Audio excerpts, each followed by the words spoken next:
Donc nous continuons cette journée d'audition en recevant les représentants de plusieurs métiers du cinéma et de l'audiovisuel. Donc mesdames Nathalie Tissier et Julie Larère, bonjour, pour l'association des maquilleuses et maquilleurs du cinéma.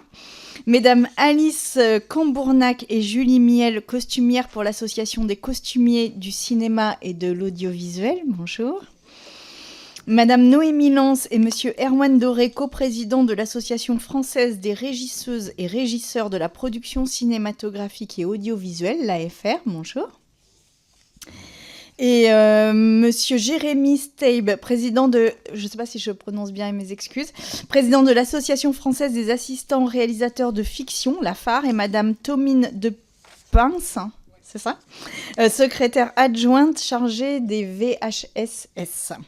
Comme vous le savez, notre commission d'enquête cherche à faire la lumière sur les violences commises contre les mineurs et les majeurs dans le secteur du cinéma, de l'audiovisuel, du spectacle vivant notamment.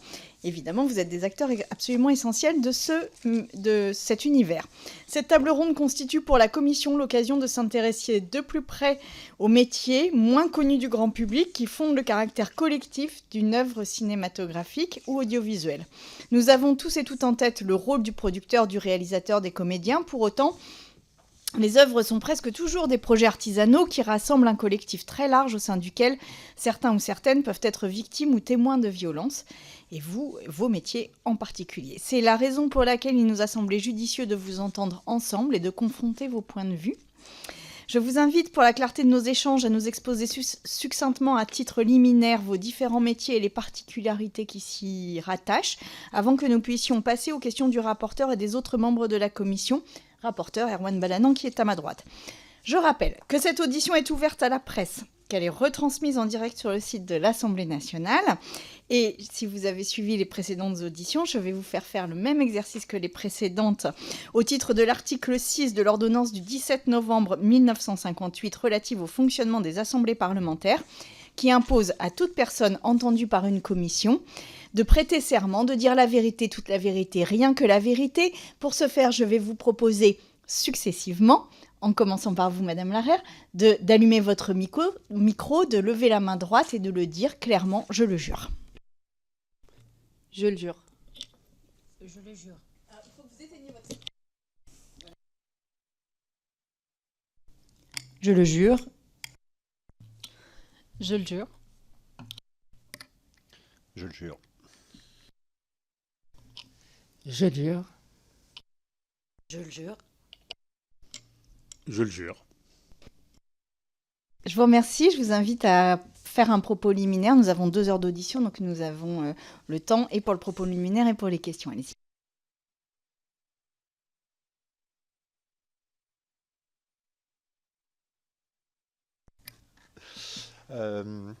Madame la Présidente, Monsieur le rapporteur, Mesdames et Messieurs les députés, donc souhaiterais tout d'abord saluer la reprise des travaux de cette commission d'enquête, ainsi que la qualité et la richesse des échanges qu'on a pu voir au cours de la saison 1 et de ce début de saison 2. Tout n'est pas non plus audiovisuel. Nous vous remercions pour l'invitation de nos 4 associations professionnelles, après avoir reçu déjà l'ARDA et l'ADP juste avant nous, qui sont toutes composées, pour reprendre un terme déjà employé, de gens qui font. En effet, nous exerçons tous ici un métier de terrain au quotidien sur les plateaux. Nos activités et responsabilités associatives sont bénévoles et effectuées sur ce qui nous reste de temps libre, généralement dans la semaine, pas beaucoup. Je débuterai donc ce propos liminaire en expliquant en quoi consiste notre métier, méconnu mais pourtant essentiel dans l'organisation d'un tournage de fiction. On parle souvent des assistants réalisateurs, mais derrière ce terme générique se cache une équipe avec à sa tête le premier assistant réalisateur. Le premier assistant réalisateur est l'un des collaborateurs les plus proches du réalisateur et le second dans les phases de préparation et de tournage d'un film. Il est lui-même assisté dans ses fonctions par plusieurs collaborateurs, un ou plusieurs deuxième assistants réalisateurs, potentiellement des troisièmes assistants réalisateurs, des auxiliaires à réalisation ou assistants réalisateurs adjoints en fonction de la convention collective à laquelle on se rattache. Le premier assistant réalisateur organise et coordonne les phases de préparation et de tournage en lien avec les différents chefs de poste de tous les départements. Pour le côté organisationnel, il travaille en étroite collaboration avec le régisseur général, qui coordonne et supervise toute la logistique autour du tournage, et avec le directeur de production, que vous avez reçu juste avant nous. Pour vous donner un exemple des activités principales du premier assistant réalisateur, il établit le dépouillement du scénario, ce qui correspond à lister les séquence par séquence, tous les éléments importants, la présence des personnages, il estime le temps de tournage de chaque séquence. Il établit ensuite le plan de travail, qui est le planning du tournage, en fonction des disponibilités et impératifs des différents départements. Les disponibilités des comédiens, d'un décor, d'un accessoire. Il doit comprendre donc les problématiques de tous les départements et en cohérence avec les impératifs budgétaires qui sont fixés par la production. Il coordonne l'avancée de la préparation et les différentes réunions en lien avec les volontés artistiques du réalisateur. En tournage, il coordonne les équipes, assure la gestion du plateau, la bonne avancée du tournage et le suivi de ce plan de travail. Il met en place et dirige la figuration. Et le premier assistant réalisateur et son équipe sont responsables de l'élaboration de la fameuse feuille de service. Document comportant les informations pratiques et essentielles de la journée du lendemain, distribué à toute l'équipe en fin de journée. Je pense que nous en reparlerons au cours de cette audition. Ainsi, le premier assistant réalisateur a une position centrale dans l'organisation du tournage, au croisement de l'artistique d'un côté et de la production de l'autre.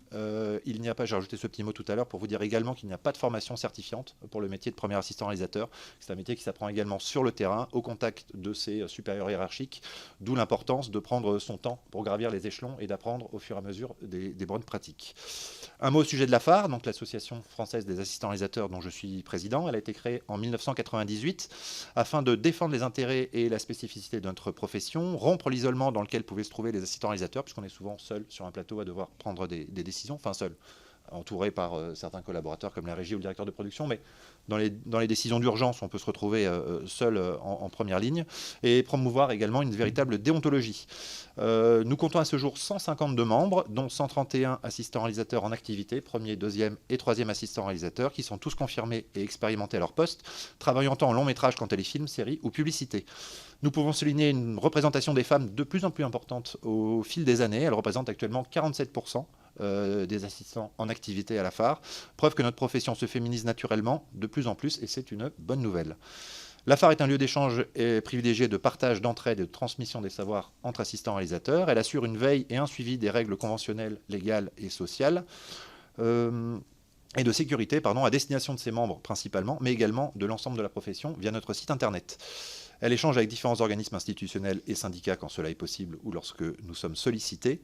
Enfin, nous entretenons d'étroites relations et d'échanges sur des sujets variés avec la vingtaine d'autres associations professionnelles existantes qui représentent, si on nous réunit tous, à peu près 2500 techniciens, soit un formidable maillage sur le terrain pour l'échange d'informations ou la transmission de bonnes pratiques. Merci. Merci pour ce propos liminaire complet. Qui veut poursuivre ? Voilà, je ne vais pas être très très long, mais c'est juste comme moi je suis en charge des questions VHSS au sein de la FAR. Juste pour vous donner ce petit historique, ce poste a été créé en 2021. Pour suivre toutes ces questions, donc je suis en charge de cette mission. Et très tôt, on a incité nos membres à parler de leur expérience, parce qu'on s'est rendu compte que les gens étaient souvent seuls et ne parlaient pas. Donc donner un espace de parole au sein de notre association, et aussi les inciter à se former. Et donc nous mâchons un peu leur travail en leur proposant des dates de formation, des démarches à suivre, pour qu'il n'y ait plus qu'en 3 clics possibilité de se former. Voilà. Et du coup, en préparation de cette commission, nous avons mis en place un sondage au sein de nos membres sur toutes ces questions de discrimination, etc. Donc j'ai des résultats dont on pourra parler ensuite. Merci beaucoup. Qui veut prendre la parole ? Oh bah allez-y, vraiment, allez-y. Je prends la parole derrière ce monsieur très efficace. On a Pas de l'air un pression, peu- pas de pression. Alors, bonjour Madame la Présidente, Monsieur le rapporteur, Mesdames, Messieurs, les députés. Nous sommes ravis d'être avec vous aujourd'hui parce que nous pensons que cette commission est extrêmement importante. Nous représentons, ma collègue et moi-même, l'association de l'AMC, qui est une jeune association elle n'a été créée qu'en 2022. Elle a essayé d'être créée il y a une trentaine d'années, mais ça a été infructueux. Je pense qu'il y a 30 ans, la plupart des chefs maquilleurs de cinéma étaient des hommes, et je pense qu'ils n'ont pas pensé très utile de créer cette association. Donc il a fallu beaucoup de temps pour remotiver les troupes pour pouvoir reformer une association. Donc celle-ci a été créée, donc, comme je vous le disais, en 2022. Elle regroupe à l'heure actuelle 105 adhérents, chefs maquilleurs, maquilleuses et maquilleurs de cinéma. Son bureau est composé de 9 chefs maquilleurs. Ses adhérents ont entre 25 et 65 ans. Sa spécificité est directement liée à celle de nos métiers et de son énorme proportion de femmes, puisque dans notre association, nous n'avons que 5 hommes sur 105 adhérents. Donc maintenant, ce métier est devenu très, très largement, majoritairement féminin. Nos objectifs sont la valorisation et la reconnaissance du métier de chef maquilleur et de maquilleur, parce qu'avec les années, elle s'est énormément dégradée. C'est un des rares métiers où vous n'avez pas de mérite, l'expérience ne joue pas, rien ne compte. En fait, que vous soyez un jeune maquilleur qui démarre ou un maquilleur qui a 35 ans avec le plus beau CV du monde, les tarifs sont les mêmes.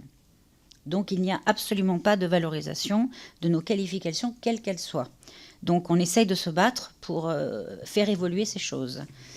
C'est beau d'être optimiste. Ensuite, nous sommes pour la défense des intérêts artistiques, moraux, économiques et sociaux de la profession. En effet, notre métier ne se limite pas à mettre de la poudre sur la joue des gens, mais voilà. En fait, nos métiers, on travaille beaucoup en amont. À partir du moment où on nous donne un scénario, souvent qui nous est livré par le metteur en scène, parfois par biais de production, ou si on n'est pas connu, par éventuellement le premier assistant qui va nous envoyer le scénario à la demande de son réalisateur.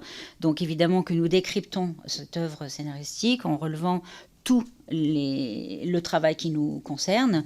Donc il peut être classique sur un film contemporain, comme il peut être d'époque, donc avec toute une recherche sur le contexte historique, qui peut être futuriste, qui peut être, peu importe le domaine. Donc d'amener notre connaissance, de pratiquer une recherche, de fabriquer des moodboards, de façon à amener artistiquement le plus de richesse possible à la construction du film, de notre œuvre commune. Voilà. Excusez-moi. La représentation de notre profession vis-à-vis de l'industrie cinématographique française et internationale, des institutions officielles, des associations professionnelles et toute autre personne morale ou privée, et toute action en lien avec l'objet. Et surtout, l'instauration d'un principe de solidarité et de bienveillance entre ses membres, avec effectivement, dû à la part de l'extrême féminisation de notre métier, nous avons subi et pouvons encore subir à divers degrés des comportements sexistes.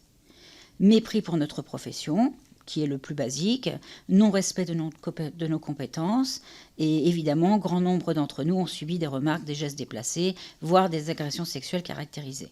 J'ai divers petits témoignages, évidemment anonymes, que je pourrais vous communiquer pour vous expliquer un peu le contexte dans lequel nous travaillons. Voilà. Merci beaucoup. Nous sommes évidemment tout à fait intéressés par les témoignages que vous allez nous livrer. Qui veut... Allez-y, Madame Cambourg. C'est pas du tout le bon bouton. Bonjour, je me lance. Alors nous, l'AFCA, donc c'est l'Association française des costumiers du cinéma et de l'audiovisuel. Donc ça ne regroupe pas les métiers qui exercent dans le spectacle vivant, même s'il y a des perméabilités, notamment en termes de couture, d'atelier, donc voilà. Mais on se concentre, nous, sur les métiers de l'image, pour le coup. C'est une association qui a été créée en 2009, maintenant, qui a connu un gros coup de mou et qui, depuis 4 ans, 5 ans presque maintenant, est très active. On a réussi à faire rentrer dans l'asso surtout à peu près, une grosse diversité des corps de métier, ce qui n'était pas le cas avant, et la jeunesse. C'est-à-dire voilà, du poste d'auxiliaire qu'on appelait anciennement de nos générations d'autrefois stagiaires, mais qui aujourd'hui s'appelle auxiliaire, avec tous les différents postes qui composent les métiers du costume pour arriver au créateur de costumes. Donc on a une diversité, ce qui est hyper intéressant parce qu'on a aussi une espèce de confrontation des générations avec tout ce qu'on sait, donc c'est assez chouette. Et en fait, c'est comme pour tout le monde, on est tous bénévoles, on est tous des professionnels en activité, et tout ce travail est pour créer un espace de parole, un espace de réflexion sur nos métiers, penser le cinéma de demain ensemble, mettre en valeur nos métiers du costume qui sont, il faut le dire, assez méconnus. C'est-à-dire que dès que c'est un film d'époque, ça fait rêver tout le monde. Voilà. Dès que c'est un film contemporain, un t-shirt et un jean, bon. Donc, même de la part des professionnels, une partie de nos métiers n'est pas très bien perçue, n'est pas très bien reconnue, en fait. Connue et reconnue. Donc, on travaille beaucoup à essayer de favoriser des bonnes pratiques dans quand même un contexte de dégradation des conditions de travail, dont on parle beaucoup en ce moment dans tous les départements. Ça s'est vraiment accéléré depuis 4 ans. Il y a vraiment un petit souci de ce côté-là. Et on travaille sur différents sujets, pas que les VHSS, mais les co-responsabilités. On s'est rendu compte qu'il y a un gros problème de formation aussi sur l'application des métiers du costume au métier de l'image. C'est souvent des formations, on va dire, qui vous apprennent la couture ou avec des choses assez génériques, mais il n'y a pas de vraie application. C'est quand même très particulier, les métiers du cinéma et la vie sur un plateau et la manière dont ça se passe. Donc on s'est rendu compte de ces choses-là. On travaille de manière assez transversale avec d'autres départements sur des sujets communs, avec Arsénico, qui est la fédération européenne, qui regroupe les métiers du décor et du costume, mais à un niveau européen.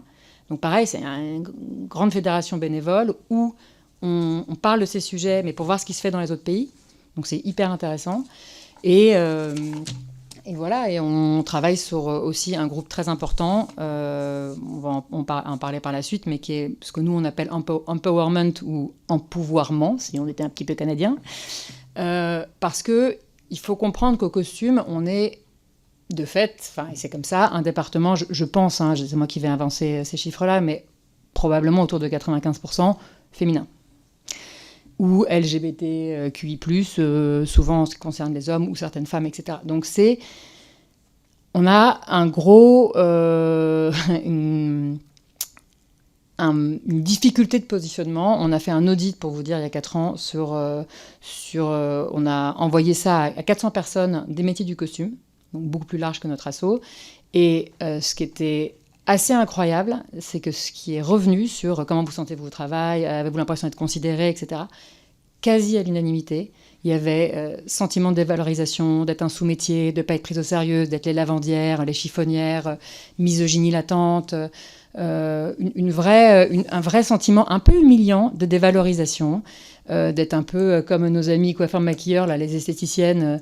Non, mais il y a vraiment un truc qui n'est pas forcément conscient, qui est une mentalité comme ça qui traîne depuis des années, et c'est comme ça. Et puis nous aussi, de notre côté, c'était accepté jusqu'à présent.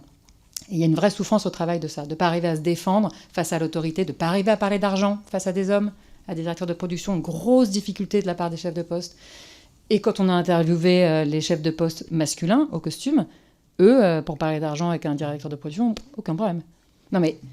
Voilà, donc il y a quand même un sentiment de dévalorisation qui est lié au fait d'être une femme dans des métiers de femmes qui touchent aux vêtements, aux trucs de bonne femme, entre guillemets. Je caricature, évidemment, là, ça se passe aussi très bien de temps en temps, quand même, faut pas exagérer. Mais c'est un sentiment de vrai, on s'est rendu compte qu'il y avait un vrai sentiment de dévalorisation sur lequel on a décidé de travailler pour aussi apprendre, nous, à dire non, à avoir les outils pour se défendre et pour pouvoir se faire respecter. Merci, on va revenir sur tous ces témoignages. Qui veut enchaîner? Est-ce que vous pourriez éteindre votre micro, s'il vous plaît? Merci. Qui veut enchaîner? Allez-y. Du coup, nous représentons l'AFR, qui est l'Association française des régisseuses et des régisseurs de cinéma et d'audiovisuel. Nous sommes aussi une association. Nous avons été créés en 2006 et nous regroupons des techniciennes auxiliaires de régie, régisseurs et régisseuses adjointes et régisseurs et régisseuses générales.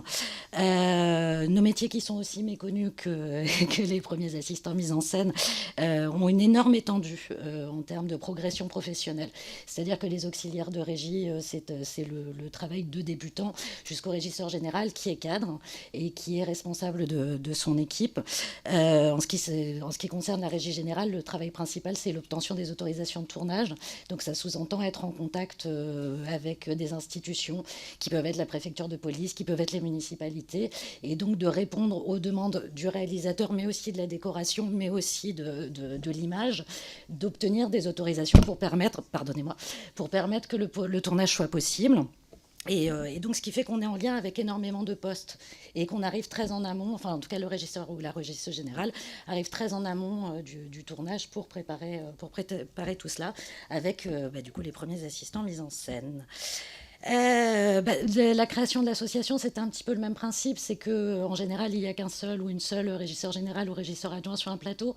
Donc ça nous permet de discuter entre nous et de pouvoir parler, échanger sur nos expériences et puis d'échanger sur les gens qu'on engage. Parce que ce soit tous les chefs de poste qui sont ici, on engage tous notre équipe. Donc ça nous permet aussi de pouvoir réfléchir ensemble aux équipes que nous formons. En termes de formation, alors c'est très récent, on a été contacté par l'ENS Louis Lumière qui va créer la première formation publique en France de régie générale et on en est vachement content.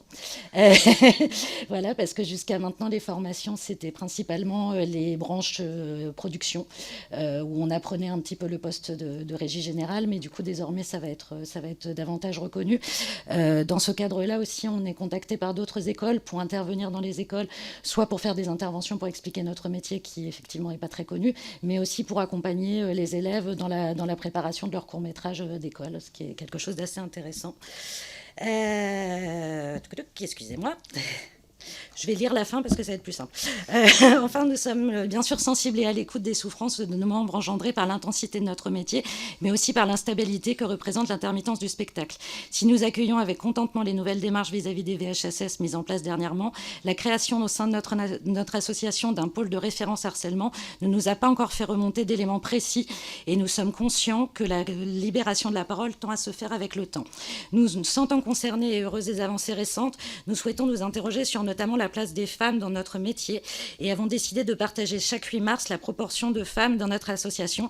Cette année, 32,56 dans son ensemble, 15% de régisseuses générales, 40% de régisseuses adjointes et 68,18% d'auxiliaires de régie. Donc ça tend à s'améliorer.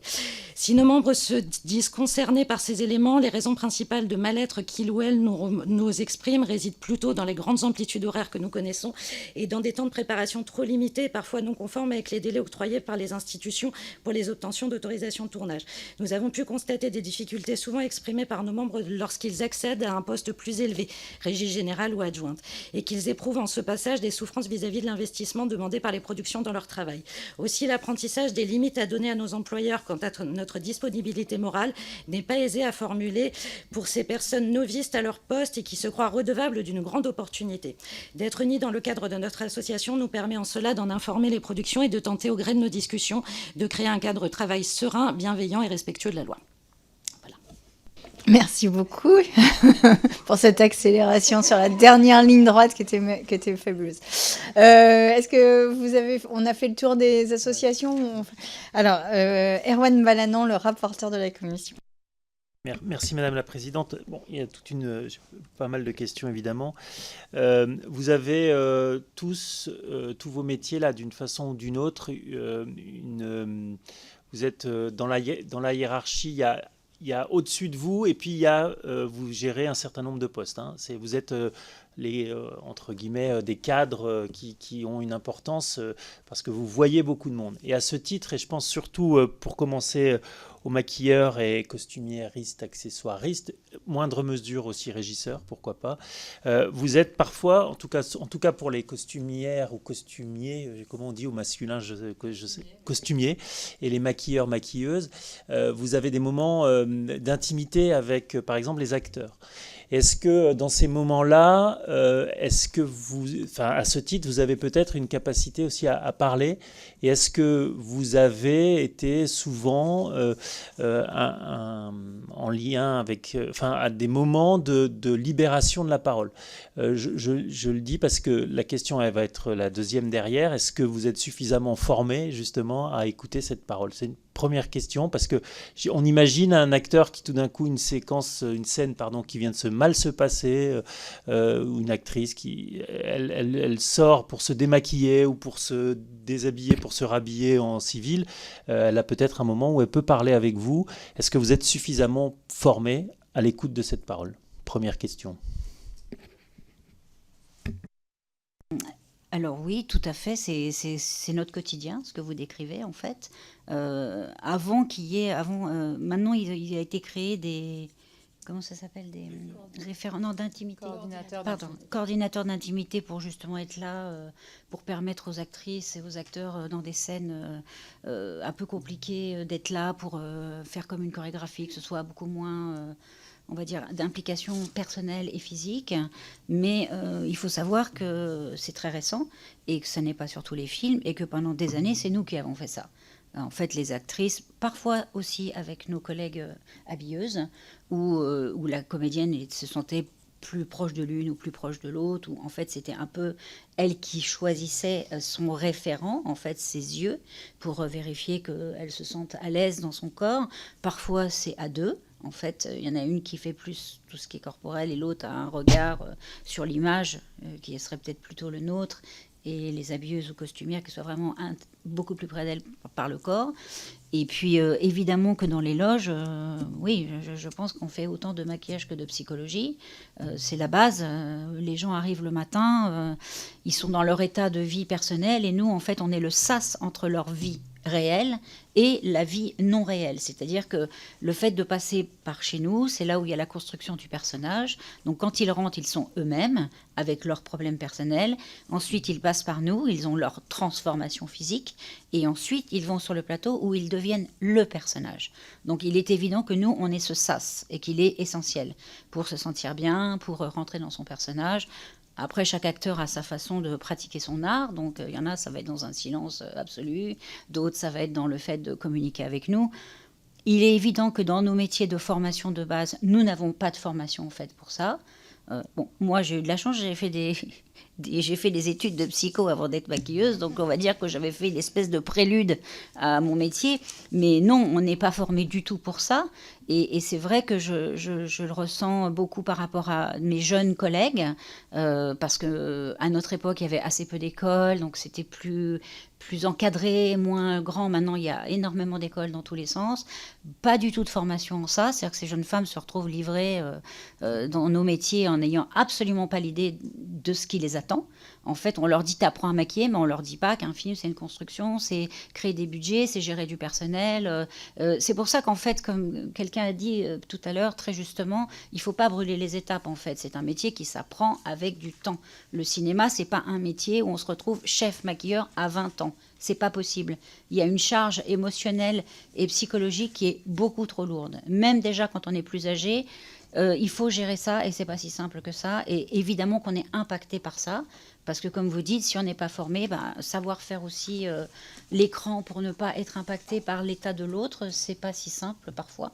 Donc parfois on y arrive et parfois on n'y arrive pas. Donc c'est, oui, compliqué et non, on n'est pas assez formé. Merci. Un rebond et après, moi j'ai des questions. J'ai une première. Ouais. Vas-y. Pardon. Alors, au costume, nous, on rencontre les comédiens beaucoup plus en amont, parce que je n'ai pas parlé des métiers du costume, mais nous, on est les premiers, je pense, avec la mise en scène, à être en lien avec les comédiens de l'ordre de la prépa, voilà, la prépa du film.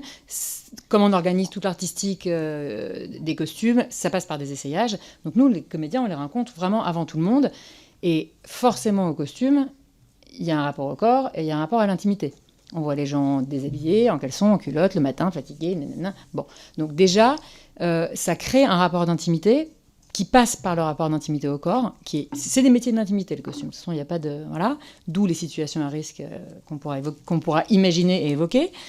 Et c'est vrai que il y a un dénominatif pour appeler sur un tournage ce qui regroupe le maquillage, la coiffure et les costumes, qui s'appelle le HMC. Les gens pensent que c'est un département, mais en fait c'est un lieu. C'est un terme générique pour les loges. Et il est évident que, comme tu disais, les comédiens arrivent en amont, ils passent par chez nous.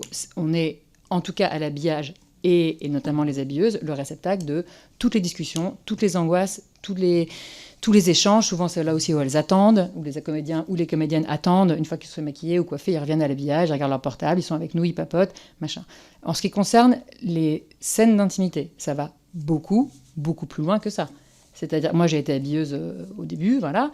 Je parle d'un truc encore il y a 15 ans, mais des situations qui, je pense, aujourd'hui, ça va vraiment beaucoup mieux, mais c'était des trucs de fou. C'est-à-dire que le metteur en scène n'en parlait pas avec le comédien ou la comédienne, donc, ça savait pas trop encore comment il allait tourner son truc.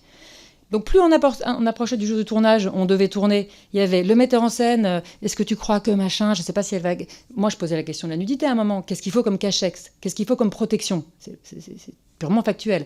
Ah bah normalement on ne devrait pas avoir les fesses, on ne devrait pas machin, donc c'est bon, tu peux mettre un string, tu peux mettre un truc, ok super. Et de l'autre côté, la comédienne ou le comédien, dans une insécurité, une angoisse totale, qui ne sait pas comment il va être filmé, qui ne sait pas ce que... Voilà. Donc se retrouver jeune habilleuse, à la fois essayer de rassurer le comédien ou la comédienne, à la fois essayer de gagner des infos pour dire au réalisateur ou à la réalisatrice, bah oui, je crois qu'elle veut bien que machin, sans parler des protections, tout simplement. C'est-à-dire de se retrouver avec 2 jours avant, finalement, on va voir tes fesses. Donc il faut que tu te démerdes pour que ça cache devant, mais que ça on voit rien derrière. Ok. Donc dans la nuit, à fabriquer des chaussettes, des machins, des trucs, parce que oui, des chaussettes. Jusqu'à très récemment, je vous laisse imaginer, jusqu'à très récemment, il n'y avait pas de boîte qui faisait des vraies protections sexuelles dédiées au cinéma. Il y en a une en Angleterre, il y en a une en Allemagne, etc. C'était de la bidouille. Il n'y a rien qui marche mieux qu'une chaussette, pardonnez-moi l'expression. Mais voilà. Donc je vous laisse imaginer le comédien qui essaye sa chaussette devant une habille. Voilà. Donc oui, ces choses-là ont créé des situations psychologiques de tension. Moi, très souvent, j'ai des comédiens qui m'ont même demandé d'être avec eux, qui ont demandé à ce que je sois là sur le plateau pour la scène d'intimité. Parce que ça les rassurait, parce qu'ils avaient quelqu'un de confort, de rassurant. Donc psychologiquement, ouais, c'est une position qui parfois n'est pas évidente. Un rebond, vas-y. Oui, alors, donc là, on voit quand même les choses ont changé, vous nous dites. Hein. Qu'est-ce qu'on peut encore faire pour améliorer ces questions-là ? Et l'autre question, c'est par rapport à ce que vous avez dit. Alors, vous êtes en lien avec l'intimité, donc vous pouvez être, proie pour un éventuel agresseur. Est-ce que ça a pu arriver ? Et puis, autre question qui est aussi importante, comment vous faites au moment où un acteur, une actrice, ou même un technicien, une technicienne qui vient se confier à vous en disant, bah voilà, il y a un tel qui... comment vous faites ? Est-ce que vous avez les clés pour faire ce qu'il faut ? Et vers qui vous vous tournez si vous avez quelqu'un qui vient témoigner ? Ça marche ? Oui. Il y a 2 questions là. Il y a la situation à risque. Évidemment, il faut savoir une chose, enfin même 2, c'est que l'habilleuse au cinéma, c'est économiquement le poste le plus petit, après le poste d'auxiliaire. Or, sur des gros films, il y a toute une équipe autour, d'autres habilleurs, d'autres costumiers et tout. Sur un film contemporain de petite taille, avec une économie de budget, enfin une économie de moyens, on va dire moyenne, la chef costumière a très vite fini. Donc la seule personne des costumes sur un plateau, c'est l'habilleuse, avec éventuellement une auxiliaire ou une stagiaire conventionnée. Cette jeune femme ou ce jeune homme ils sont pas forcément jeunes, mais en tout cas, c'est des postes à vulnérabilité parce qu'ils n'ont pas de pouvoir économique qui se retrouvent dans l'intimité de gens où c'est exactement l'inverse. Voilà. Et souvent, à des heures où personne encore est vraiment là sur le plateau, parce que très très tôt le matin, et très très tard le soir, quand tout le monde a fini. Sans parler des extras à côté, des machins. Mais donc, oui, il y a un vrai problème, et ça s'est remonté beaucoup sur l'isolement des loges. C'est-à-dire de pouvoir garantir qu'une jeune habilleuse ou un jeune habilleur face à quelqu'un dont on sait qu'il a des comportements prédateurs, etc., ne soit pas seul. Voilà. Que les loges ne soient pas faites à l'arrache et qu'il y ait des endroits pour pouvoir se cacher, bien délimiter les hommes, les femmes, etc. Donc oui, ça fait partie des préconisations. C'est vraiment le poste de l'habillage qui est quand même le plus à risque, de par sa structure. Est-ce que... La réponse à comment vous faites si vous avez des témoignages ? C'est hyper... Non, en fait, voilà, allez-y, recommencez. C'est hyper compliqué parce que ces métiers, les métiers du cinéma, la frontière entre le professionnel et le personnel... Ah ben normalement non. Ouais, je sais. Mais comme on travaille sur des temps très courts... Mais c'est bien, c'est bien. Non, mais le truc, c'est que comme on travaille tous énormément sur des temps très courts avec une très grosse intensité, il y a une forme de familiarité dans le cinéma, ou de fausse familiarité. On se tutoie, machin, pour peu qu'on soit en province ou loin de chez soi, tous dans le même hôtel, le machin. Donc, la frontière est très limite. Voilà. Et bien sûr qu'on est témoin de... Bien sûr qu'on voit... moi, le nombre de fois où on a vu des comédiens ou des techniciens pleurer, ou des comédiens pleurer, parce que maltraités par un metteur en scène, ou très malheureux, très mal à l'aise, on conforte. Jusqu'à présent, on confortait. On était la cellule psychologique, un petit peu. L'ami, le confident. Mais ni formé, ni payé. Absolument pas. Moi, j'ai une question, vous diriez que sur tous les tournages que vous avez faits, chacun et chacune, quelle est la proportion de tournages où il y a eu des incidents relevant de la maltraitance? Et je vais dire ce mot un peu vague volontairement. Qu'est-ce que vous pourriez dire? C'est un tiers, c'est un cinquième, c'est un dixième, c'est 2/3, c'est 4/5, c'est combien? On n'en sait rien, mais surtout, encore faudrait-il que je pense que pendant des années, on n'a pas reconnu, on se rendait même pas compte que c'était de la maltraitance. Madame Miel. Et puis après, Madame, je vois pas votre nom, pardon, De Pince. Allez-y, Madame Miel. J'allais dire exactement la même chose, c'est-à-dire que je pense que le conditionnement faisait qu'on n'était même pas à même d'en être conscient. Là, ça change. Les formations de référents harcèlement nous remettent des points sur des i, donc elles sont très intéressantes. Après, je pense que tout ça est à perfectionner très très fort. Moi, l'ayant fait très récemment, je ne me sens pas apte à assumer ce poste sur un tournage pour une raison d'indépendance et de formation trop réduite quand même. Voilà. Madame De Pince et Madame Larère. Oui, en fait, c'est une question très intéressante, mais on n'a aucun chiffre. Personne n'a de chiffres, quand bien même on essaye d'en avoir. Moi, il y a 4 ans, 3 ans et demi, quand j'ai été nommée secrétaire de ces questions-là au sein de la phare, j'ai essayé d'avoir des chiffres, ne serait-ce que concernant nos membres. Quels sont les témoignages, les verbatim, les choses qui pourraient avoir asseoir, en tout cas, la création de ce poste. Il se trouve qu'il y avait eu 3 réponses, dont la mienne. Donc il y a 3 ans et demi, je me suis dit c'est formidable, en fait tout le monde va bien, ça ne sert donc à rien. Et puis avec le temps, avec les histoires, avec les affaires médiatiques, avec la parole qui commence lentement à se libérer, là le petit sondage que j'ai fait auprès de nos membres il y a 10 jours donne déjà beaucoup d'autres chiffres. Donc c'est bien, la parole... Allez-y, non mais vous pouvez pas dire ça et ne pas nous dire non, à peu près, même au feeling. Je vous les transmettrai avec grand plaisir. En gros, donc nous, on est 152 membres à la phare, dont 131 actifs. Sur ces 152 membres, 102 ont répondu, ce qui est déjà exceptionnel, parce qu'il a fallu quelques relances. Hein. Évidemment, tout le monde ne répond pas spontanément, mais 67% des membres ont répondu, 53 hommes et 49 femmes. Donc déjà, c'est intéressant de se dire que ces questions-là ne sont pas réservées aux femmes. Tout le monde peut se sentir concerné. Qu'étrangement, les plus vieux ont plus répondu que les plus jeunes. Même si on a l'impression que c'est les jeunes aujourd'hui qui font avancer les choses, y a les personnes plus âgées dans le secteur se sentent responsables de ces questions-là et sont ravis du changement qui se passe. Évidemment, on a plus de premiers assistants que de second et de troisième, et dans les réponses, ça se ressent aussi. Ce qu'il en ressort en règle générale, c'est que quel que soit le poste, premier, deuxième ou troisième, ils sont tous autant exposés. Il n'y a pas de témoignage supérieur quand on est troisième et donc plus faible que quand on est premier.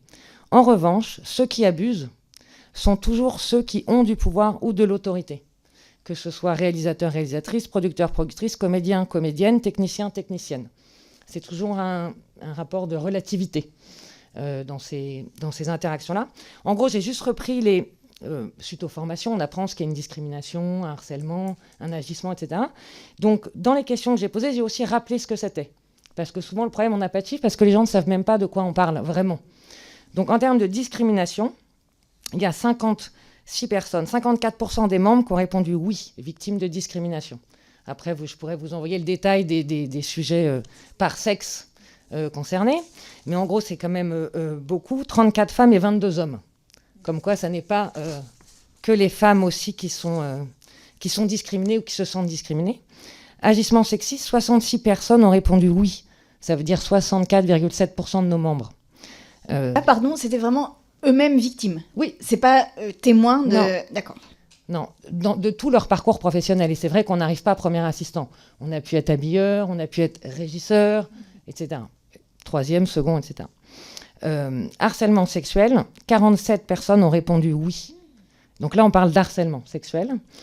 Et je détaille les causes et les circonstances. Les circonstances, par exemple, d'harcèlement sexuel ou d'agissement ou d'agression sexuelle, c'est à peu près toujours les mêmes. C'est-à-dire, il y a les positions de débutant dans le métier ou de hiérarchiquement inférieur. L'isolement, qui peut être, en effet, une habilleuse avec un comédien dans les loges, une troisième assistante ou un régisseur en voiture lors des transports. Ça peut être le trajet à faire d'un comédien de la loge au plateau. Ça peut être quelques points avec un réalisateur sur des sujets spécifiques. Enfin, ça peut être toutes les situations d'isolement. Il y a aussi les situations d'urgence et de pression. C'est-à-dire le moment où, avec l'urgence et la pression du tournage, les choses se font parce qu'on n'a pas le temps d'empêcher qu'elles se fassent. Ça peut être un comédien qui, malencontreusement, glisse au moment où on lui donne l'action et touche une partie du corps d'un assistant. Enfin, tous ces petits moments-là, avant le mot action, avant le mot coupé, quand ça tourne, il y a une espèce d'ambiance un peu fébrile, fiévreuse, et où, dans ces situations-là, certaines personnes peuvent se penser, en tout cas, pouvoir se permettre des choses. Complètement, exactement. Et par contre, les soirées... Et c'est ce que j'allais dire, c'est la dernière, les occasions sociales et festives, qui sont des circonstances dans lesquelles ces faits peuvent se produire. Agression sexuelle, 17 personnes ont répondu oui, ça veut dire 11%. On se retrouve assez dans les statistiques après de la société. 10 femmes et 7 hommes. Donc c'est intéressant. Hein. Et viol ou tentative de viol, il y a eu 2 femmes qui ont répondu oui. Et c'est vrai que ça me touche particulièrement parce que sur ces 2 femmes qui ont répondu oui, personne n'en a parlé. Ça s'est passé une fois sur un tournage à l'étranger. Une autre fois, je n'en sais rien. En fait, voilà, j'ai deux faits relatés où, en fait, je n'en sais pas plus, les gens n'en ont pas parlé, et c'est un sondage anonyme, hein, sinon je n'aurais jamais eu ces résultats. Donc voilà, et en cas d'agression ou d'harcèlement, je demandais, est-ce que vous en avez parlé à des gens ? 50% en ont parlé. Donc il n'y a que la moitié déjà qui en parlent. Et si elles n'en ont pas parlé, les raisons pour lesquelles elles n'en ont pas parlé, c'est peur de perdre son poste, peur des répercussions professionnelles, parfois aussi une méconnaissance des VHSS et donc de l'identification de l'agression, la honte et le déni, la solitude ou le sentiment de solitude face à ces situations, et la banalité de ces agissements dans le passé, et aussi le fait que souvent, c'est déjà passé, en fait. Voilà. Merci, Monsieur Balanan et Monsieur Amir Chahi. Ouais.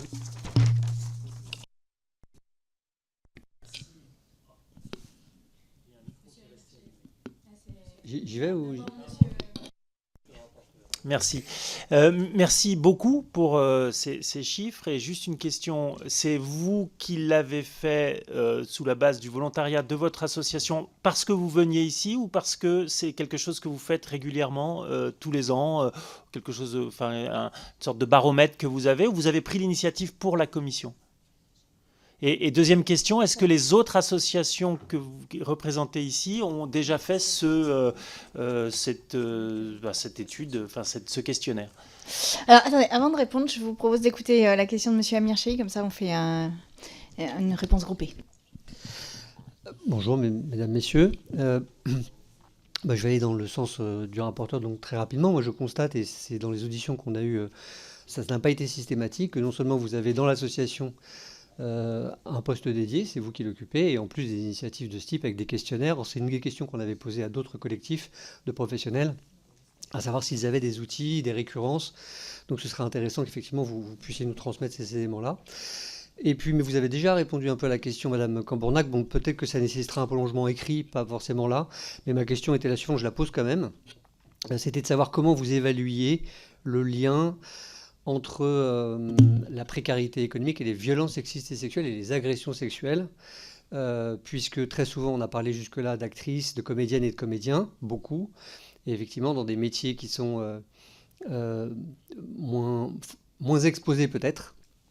On imagine aisément que la relation de la personnalité très connue avec une maquilleuse par exemple, on imagine par nos biais de représentation que l'acte d'agression se fait plus facilement. Mais vous avez déjà un peu répondu à la chose, mais j'aimerais bien que ce soit un peu étayé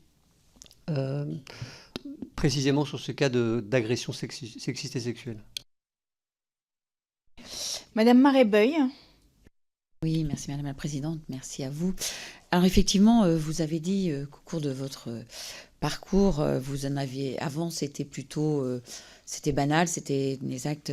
Si vous faisiez un recul sur votre travail, est-ce que vous auriez agi différemment sur certaines situations ? comment auriez-vous appréhendé les choses, auriez-vous remédié et pu faire que ça ne se produise pas s'il y a eu certaines agressions sexuelles qui vous ont été rapportées ou tentatives, auriez-vous eu aujourd'hui, avec ces révélations, des attitudes différentes et qu'auriez-vous fait? Merci. Qui veut commencer à répondre? Allez-y, Madame Larère. Moi, j'aimerais répondre concernant la précarité et aussi la différence de prise de pouvoir, en fait, position de pouvoir qui peut laisser place, en fait, à des abus, à des harcèlements. Comme vous dites, c'est très fréquent. Et c'est pas forcément fréquent qu'entre maquilleurs et acteurs ou maquilleuses, actrices. C'est aussi, ça peut aussi arriver en tant que avec des chefs de poste, avec d'autres postes aussi du tournage. Et c'est un petit peu dû aussi au fait que c'est un milieu qui est aussi très hiérarchisé. Donc on a effectivement des auxiliaires, des assistants, des stagiaires qui ont un peu moins de pouvoir et qui se retrouvent des fois face à des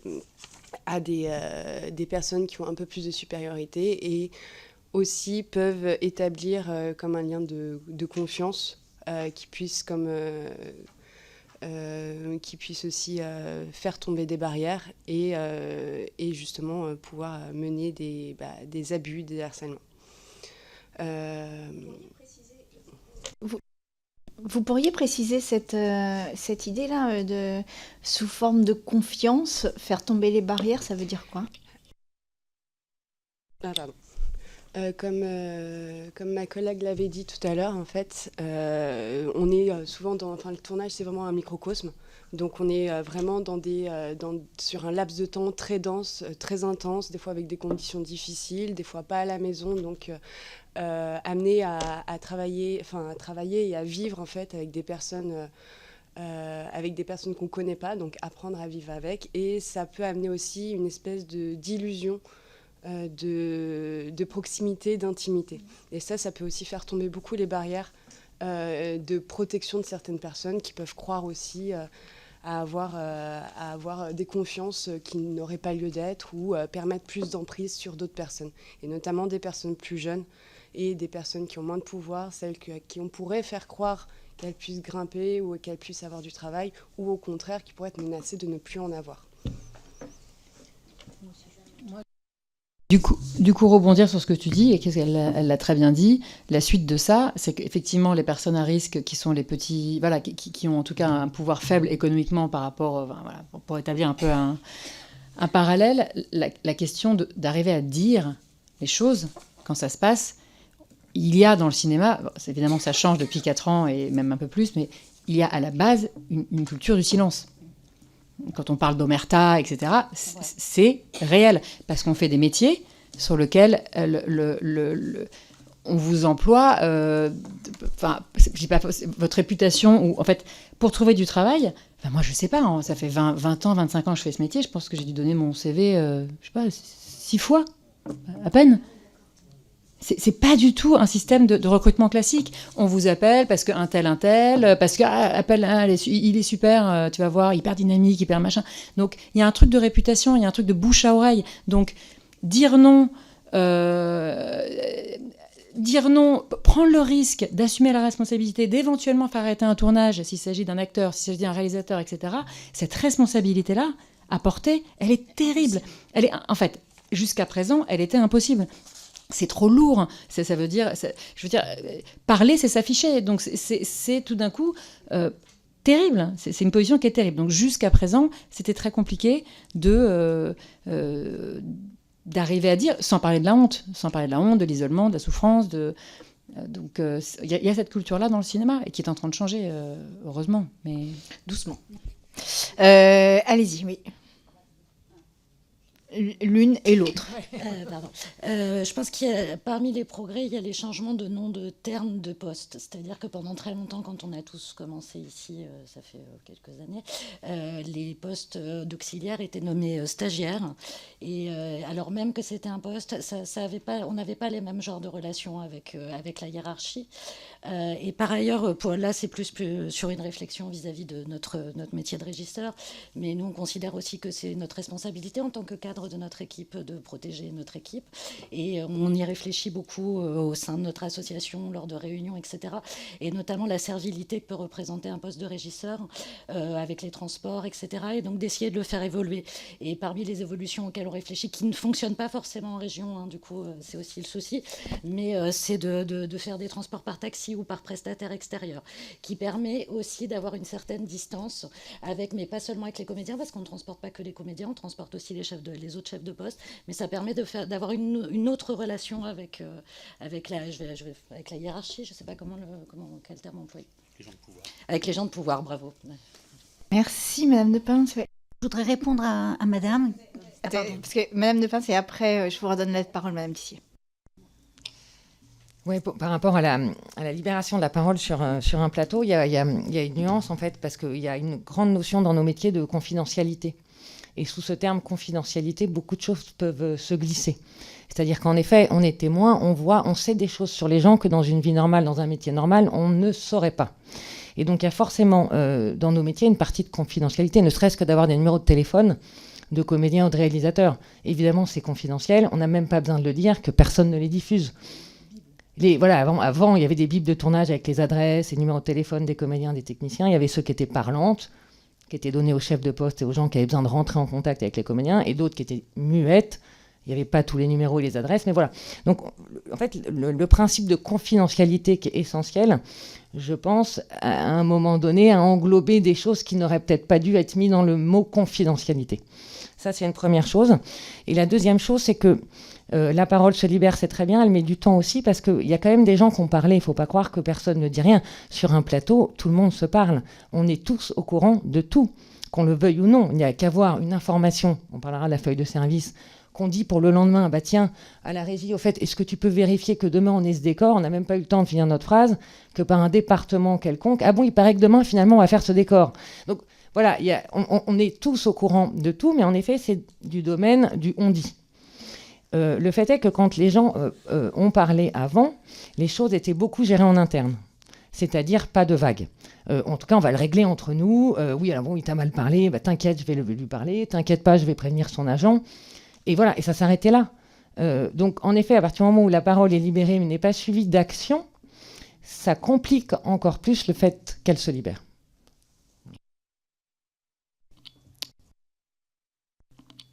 Je voulais rebondir exactement sur ce que ma collègue vient de dire, qui est très juste, et en rapport à votre question, quand vous disiez qu'est-ce que vous feriez de différent en fait aujourd'hui, moi je pense qu'aujourd'hui, enfin moi je parle pour nous en fait parce que je ne peux pas juger chacun dans son département, mais pour nous, je pense qu'on a vraiment décidé de mettre des barrières et de faire en sorte que les choses et les gens soient beaucoup mieux protégés. Moi, en tant que chef de poste, la première chose que je fais avec mes équipes, c'est de leur dire, s'il vous arrive quoi que ce soit, dans l'instant, vous venez me voir et de toute façon, je serai là pour vous aider. Jamais personne ne m'a dit ça dans les premières années où j'ai travaillé. J'aurais aimé, personne ne l'a fait. Moi, je me mets un point d'honneur à leur faire savoir que de toute façon, je serai là avec elle ou avec lui. C'est pas grand-chose, mais c'est mieux que de se sentir totalement isolé, parce qu'on a beaucoup parlé d'isolement, et je pense que le fait de ne pas être isolé, ça change déjà les choses. Deuxièmement, par exemple, on parlait des loges et de cet isolement des loges, d'être toujours très très loin. C'est quelque chose sur lequel je me bats en permanence. Malheureusement, des fois, il n'y a pas le choix. Les gens de la régie font tout ce qu'ils peuvent pour essayer de nous mettre en proximité. Parfois, ce n'est pas possible. Donc évidemment, quand ces cas-là arrivent, moi, je m'arrange pour ne jamais être isolée et seule dans une loge avec qui que ce soit. C'est quelque chose que je ne fais plus et que je m'arrange pour que les équipes avec lesquelles je travaille ne fassent plus non plus. Je préfère sacrifier une personne sur le plateau pour qu'elle reste en loge. Je ne veux plus que qui que ce soit, quand je sens qu'il y a un danger, évidemment s'il n'y a aucun danger, c'est pas nécessaire, mais dans la mesure où j'ai un doute, ou si la personne me dit « je me sens pas à l'aise d'être seule avec lui ou avec elle », en quel cas je m'arrange pour qu'on ne soit pas seul. Je pense que tous ces petits détails et toutes ces petites actions peuvent changer les choses. Par exemple, quand j'ai commencé, Donc cette organisation de HMC dont on vous parle, donc, qui est la loge qui regroupe le maquillage, la coiffure et les maquilleurs, souvent était gérée par le deuxième assistant mise en scène. Ça correspond à nos amis de la mise en scène. Donc parce qu'il y avait certainement plus de budget, ils étaient plus nombreux dans leur corporation aussi, et donc la loge était gérée par quelqu'un qui avait déjà du métier, de l'expérience. Maintenant, très souvent, les loges sont gérées donc par des auxiliaires, donc par des gens qui sont très jeunes, qui démarrent un peu dans le métier ou qui n'ont pas une grande expérience, et qui, quoi qu'il arrive, s'il y avait un problème, ne pourraient pas être un protecteur, en fait, pour nous, vis-à-vis d'un acteur très connu. Vous voyez ce que je veux dire? Avant, il y avait des garçons ou des filles, d'ailleurs, qui étaient très efficaces et qui disaient « Oh là, attention, là », même si c'était sous le coup de un peu amusé, mais qui disaient quand même quelque chose. Et maintenant, ces jeunes, ils sont pas en position de le faire. Donc moi, je pense qu'il y a une stratégie aussi, qu'à la loge, il y a quelqu'un qui soit fort, en fait, qui se soit comme un protecteur pour nous. Et moi, je sais que le dernier film que j'ai fait, il y avait un assistant comme ça qui était toujours aux loges. S'il n'était pas dedans, il était à la porte. Donc la personne savait qu'il y avait quelqu'un dans le couloir et que la porte était ouverte. Donc c'est indirectement une forme de protection. Je pense que toutes ces petites choses que chacun d'entre nous, dans nos domaines, parce qu'on connaît chacun mieux nos failles de notre service, on peut le mettre en place. Et là, on n'a pas besoin de remuer des montagnes, parce qu'effectivement, c'est vrai que la parole, c'est très compliqué, tout le monde a peur. Moi, quand on m'a appelé pour cette commission, on m'a appelé en juin. Bon, on sait les événements qui se sont produits qui fait qu'elle n'a pas pu avoir lieu. Et en fait, j'avais demandé à pas mal de gens de me faire des témoignages et j'en ai eu un. Donc je me suis dit, comme vous, c'est génial, personne n'a jamais eu de problème. Et puis là, entre il y a 3 jours et aujourd'hui, j'en ai eu plein, en fait. Les 3 derniers jours, Vous pourriez en nous fait. les décrire un petit peu? Alors on a eu, alors j'ai eu une maquilleuse qui a 60 ans et qui me dit toute ma vie j'ai eu assez peur, donc j'ai toujours été habillée très couverte jusqu'aux pieds, pas de jupe, pas de truc, pour avoir pas de réflexion, me sentir au mieux protégée, parce que c'est vrai que quand j'ai commencé, il arrivait que sur un plateau de 50 personnes, on ne soit que 10 filles. Ce qui n'est plus le cas. Heureusement, il y a énormément de femmes partout, on arrive presque à des parités sur les tournages, qui permet de nous sentir plus à l'aise aussi, d'avoir plus de femmes, enfin d'être en tout cas plus égales. Et elle me dit, donc ça s'est passé il y a 1 an et demi, donc c'est quand même très récent, et en fait elle maquillait un comédien, et pendant qu'elle maquillait, le comédien a soulevé son t-shirt, et elle s'est retrouvée donc quand même déshabillée en présence du comédien.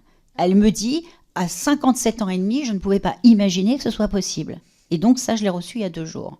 Ça, c'est un exemple. Là, je ne fais rien à l'affaire. Là, je ne fais rien à l'affaire. On a beau dire ce qu'on veut dire, mais malheureusement, c'est comme ça. Et c'est vrai qu'elle m'a dit, j'étais totalement tétanisée. Elle dit, pourtant, je ne suis pas une jeune fille, j'ai pas raison d'avoir peur, mais j'étais tellement en sidération que je n'ai rien fait, en fait. Et en fait, c'est des traumatismes que chacun garde en soi, en fait. Et je pense que pour elle, ça a été et même très compliqué de me le dire. Donc, évidemment, je lui ai dit, tout est incognito, personne ne saura rien. J'ai eu aussi un témoignage de garçon, parce que les garçons ont beaucoup plus de mal aussi à dire les choses. Et qui me dit des choses mais que je n'arrivais pas à croire, en fait. Qui s'est trouvé en tournage avec un acteur sous substance, parce que malheureusement ça peut aussi arriver, et qui était probablement plus très bien dans son état normal non plus, et qui s'est permis carrément des attouchements et des propos incroyables. Enfin, je veux dire, quand la personne se défend d'un attouchement et lui dit mais non, mais t'aimes ça, je vais pas vous dire les mots parce que c'est tellement violent, avec des insultes vraiment à caractère sexuel. Je me dis, mais on n'a pas à subir ça. En fait, on a un travail comme beaucoup d'entre nous. Et il y a surtout, pourquoi c'est interdit par la loi. Oui, voilà, c'est ça. Et donc, non, je suis désolée, il n'y a pas à faire ça. Et moi, je sais que je m'arrange vraiment pour ne plus jamais me trouver en situation d'isolement. Jamais. Je pense que c'est le premier pas. Madame Miel, et après, je repasse la parole au rapport. Oui, c'est que des choses. Alors, excusez-moi, je rebondis sur cet interdit par la loi. Oui. C'est intéressant. Il y a une chose dont vous avez sûrement beaucoup entendu parler et dont on va continuer à parler, c'est un durcissement terrible des conditions de travail depuis certaines années pour nous. On est soumis à des pressions économiques et temporelles qui sont terribles. Et donc, je dirais que la faisabilité a pris le pas sur la loi. C'est-à-dire rien ne doit arrêter la marche du projet. On doit y arriver, quoi qu'il se passe. Donc, on prend des libertés avec la loi. Plus qu'avant.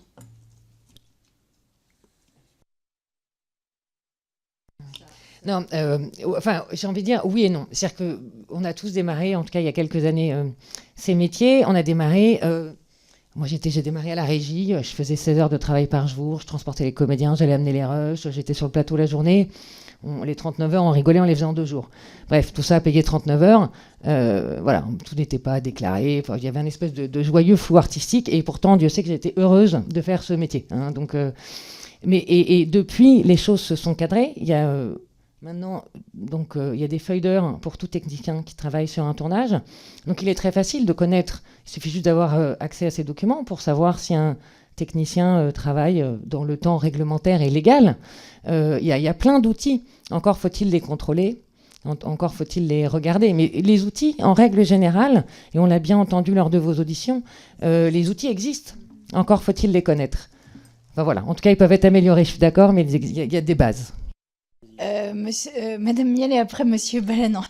Excusez-moi, c'était juste pour finir cette intervention. C'est-à-dire que nous, en tant que chef de poste, on peut, en tant qu'expert, avoir des préconisations, demander un nombre de personnel nécessaire, demander des locaux décents, demander ce genre de choses. On a très rarement gain de cause pour des raisons économiques, au final. Voilà. Peut-être la loi viendra-t-elle vous aider. Mais, Monsieur Balanant.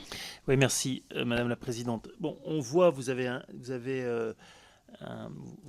travaillez dans un métier, dans un univers où il y a un double enjeu. Il y a un enjeu de pression extrêmement fort et on voit aussi un enjeu de hiérarchie. Il y a le réalisateur, la production, les assistants réalisateurs et puis chaque chefferie de poste. Première question, est-ce que tout ce monde parle vraiment et par l'intermédiaire de qui? Se parle. Voilà. C'est la première question. Et puis, sur un plateau, quelle est la personne qui est en charge de la bonne vie du plateau et du tournage? Et quand je dis la bonne vie, c'est autant la réussite technique, artistique, que les repas soient donnés à l'heure, que chacun puisse s'exprimer s'il y a un malaise, etc. À mon sens, c'est le directeur de la production. Mais est-ce que c'est pas trop pour lui, sachant qu'en plus il est en lien direct avec la production, dans un rapport hiérarchique encore plus fort que vous, même si vous êtes aussi en hiérarchie directe avec la production, faut le rappeler. Et ma question, c'est face à cette double pression, cette pression de la réussite économique, artistique et la hiérarchie, est-ce que c'est envisageable d'avoir un référent VHS qui soit un membre de l'équipe?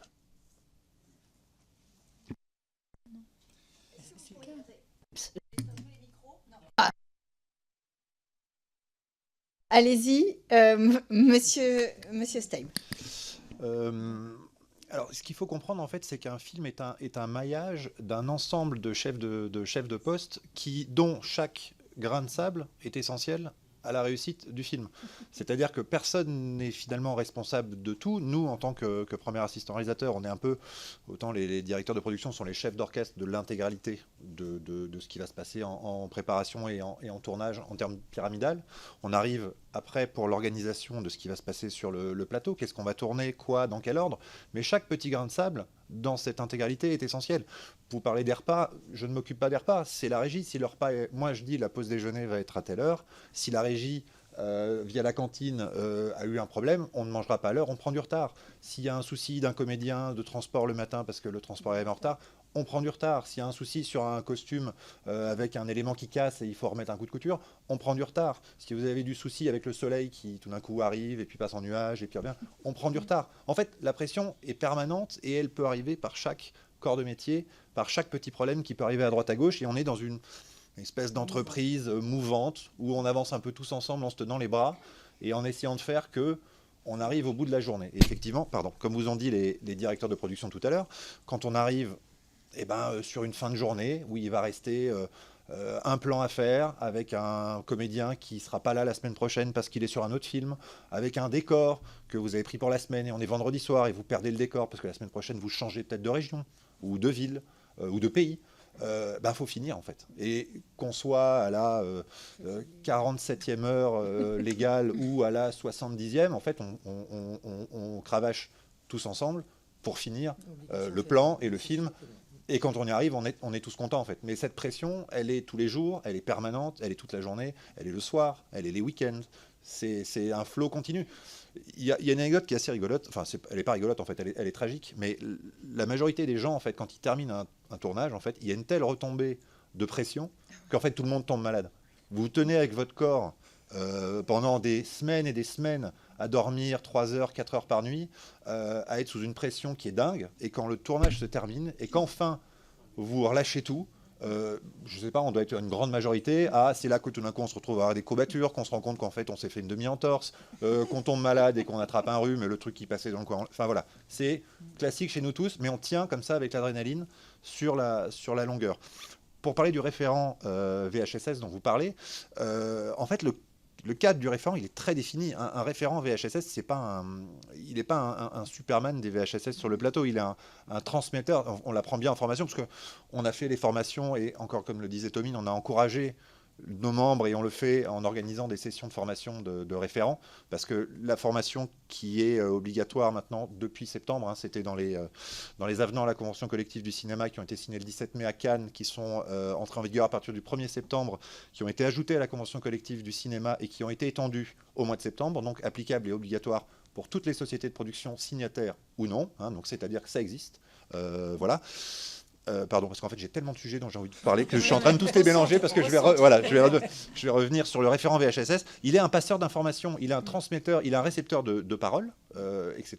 Il est quelqu'un qui a été formé pour pouvoir recevoir la parole des victimes, la conseiller sur les démarches à effectuer, et un passeur d'informations de la production, puisqu'encore une fois c'est l'employeur qui est responsable de cette transmission et de cette mise à disposition d'informations sur les VHSS. Ça fait partie de ses obligations légales. Le référent VHSS sur le film est un facilitateur et un passeur d'informations par rapport à ça, dans un sens et dans l'autre. Va réceptionner la parole d'une éventuelle victime, l'écouter, la conseiller, potentiellement faire un rapport. Mais ça s'arrête là. Enfin, faire un rapport, pardon, pas un rapport, mais en tout cas un signalement. Ouais, vas-y. Si vous êtes, comme vous l'avez décrit, sous la pression artistique, économique, du temps qui passe, et il n'y a que... voilà, il n'y a pas 28 heures dans une journée, et déjà 24 heures, c'est déjà trop. Comment la personne qui est sur un autre poste, par exemple, imaginez que le référent VHSS, c'est le régisseur, c'est le chef régisseur. Comment voulez-vous que ce chef régisseur gère tout en même temps? Et donc, vous voyez bien qu'aujourd'hui, ce n'est pas défini de qui fait ce rôle. Et nous, la question qu'on se pose, c'est est-ce qu'on ne doit pas définir cette personne de la même façon que dans les entreprises? Parfois, il y a des postes qui sont réservés et des gens ont du temps pour faire ce poste-là. Et dans le monde de l'entreprise, ils y arrivent. Donc, monsieur... pardon. Alors...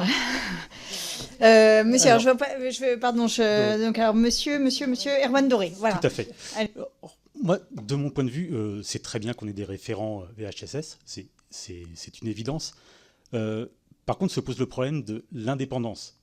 De notre point de vue dans l'association, c'est compliqué que ce référent soit un salarié de la production qui, s'il fait, dans un cas grave de harcèlement ou de violence sexuelle ou autre, s'il fait bien son travail, il met en danger son propre travail, parce que le tournage s'arrête.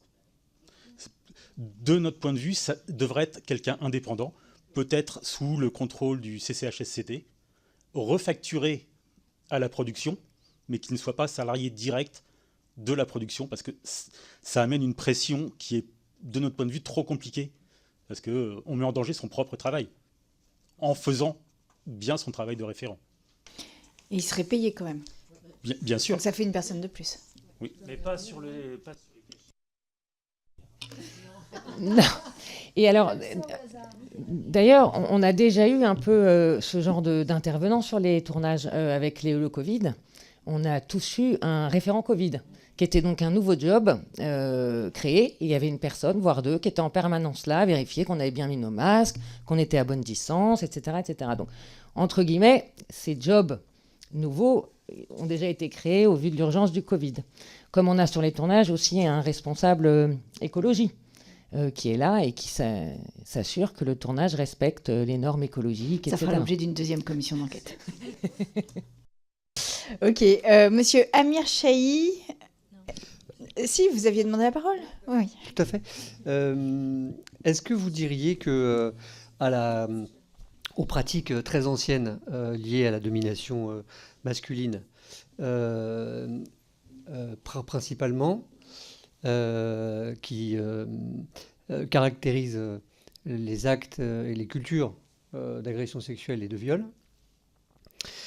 et le tabou qui va avec, c'est-à-dire le non-dit, le silence, s'ajoute, pour être sûr de bien avoir compris, que même s'il y a la libération de la parole et qu'on pense que ça va mieux, que ça peut aller mieux, s'ajoute une telle précarité, des conditions de travail et des cadences, si je comprends bien ce que vous avez dit, Madame Miel, c'est vous qui avez dit ça, que vous avez dit on va à marche forcée au bout du projet. Ce que vous allez dire. Ça veut dire que ça rajoute au silence, encore aujourd'hui. Et, d'accord, de quelle façon ça percute MeToo, c'est-à-dire la libération de la parole d'un côté et la marche forcée de l'autre? Est-ce que vous sauriez... est-ce que c'est encore trop confus ou est-ce que vous sauriez le caractériser, cette dichotomie? La caractériser. Madame Miel, monsieur Steib. Alors en fait, on est dans un contexte où il faut comprendre que les choses, elles prennent du temps, mais par rapport, ça répondra aussi un petit peu à votre question tout à l'heure par rapport au passé, par rapport à maintenant. Le monde change et le monde du cinéma change aussi, petit à petit, mais il faut savoir d'où on part et ce que c'était à l'époque. On vient d'un monde où c'était presque, en fait, c'était presque banal, c'était presque normal. Vous aviez des agressions, vous aviez des harcèlements, vous aviez... En fait, vous commenciez là-dedans, puis vous rentriez dans ce monde, et c'était comme ça. Et en fait, bah, tout le monde apprenait, et puis... Tu te démerdes. Voilà, tu te démerdes. Et puis comme on est sur des projets qui, de toute façon, c'est à la fois un avantage et un inconvénient par rapport à ces situations-là. Vous êtes dans des projets à temps court. Vous avez des projets, vous avez une fin. Vous avez un bout du tunnel. Vous savez que si vous avez quelque chose qui se passe à la moitié du tournage, il vous reste 4 semaines. Et soit je fais un scandale, et... je prends des risques pour ma carrière, je prends des risques pour mon futur, je prends des risques pour l'équipe. Soit en fait, je fais le dos rond, je me tais, et puis en fait, dans 4 semaines, c'est terminé, et puis je ne verrai plus la personne, et c'est réglé. Et en fait, on a tous grandi et évolué dans un univers où quand vous arrivez, c'est comme ça. Et on vous le présente comme ça. Il faut dire, bon, bah, très bien, d'accord, on essaye de passer entre les gouttes. S'il nous arrive quelque chose, si c'est pas trop grave, on va en parler à un collègue, etc. Et puis des fois même, pour vous dire, des fois même, quelque part, on en plaisantait, parce que c'était banal, en fait. C'était normal. Et... Non, je dis qu'on... Attends, juste finir, pardon, comme ça. L'Assemblée nationale, ici, les personnages, ils peuvent pas tous parler en même temps, c'est pas possible, parce que sinon on s'entend plus. Donc c'est l'un puis l'autre. Donc monsieur Steib, vous terminez et ensuite Madame Miel. Et en fait, là maintenant, on est dans un contexte qui est vraiment différent et qui est un contexte de libération de la parole et même d'abord de prise de conscience, avant même de la libération de la parole, de prise de conscience. Dans quoi on était.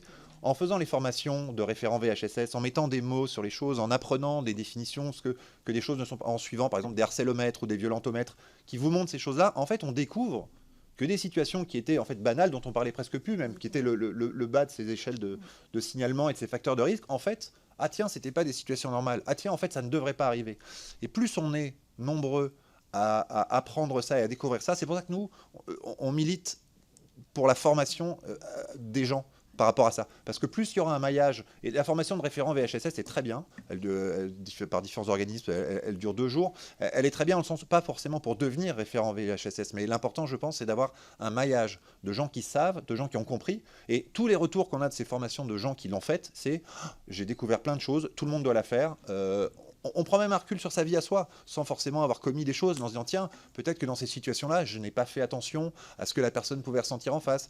On repasse toute sa carrière sur des choses qu'on a pu subir, des choses qui, malgré soi, dans la banalisation, sont peut-être passées. Et je pense que la solution, avec un maillage qui soit un maillage vertical, donc des chefs de poste vers les plus petits postes, et un maillage horizontal, c'est-à-dire entre les chefs de poste, entre les seconds postes et entre les petits postes, fera que cette parole, en fait, sera beaucoup plus simple. Je pense que c'est beaucoup plus simple.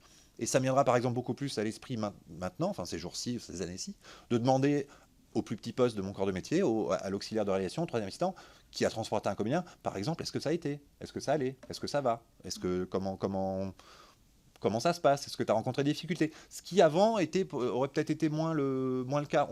On est plus sensible à ça et on est plus sensible à ça collectivement, ensemble. Et on en parle beaucoup plus qu'avant de toutes ces choses-là. Donc ça prend du temps, mais il faut savoir d'où on part, où on est et vers où on va. Et ça n'est pas encore très bien, ça on est d'accord, mais j'ai l'impression qu'on est quand même dans une direction de choses qui changent par rapport à... Voilà, il faut vraiment voir d'où on part. On part de très très loin.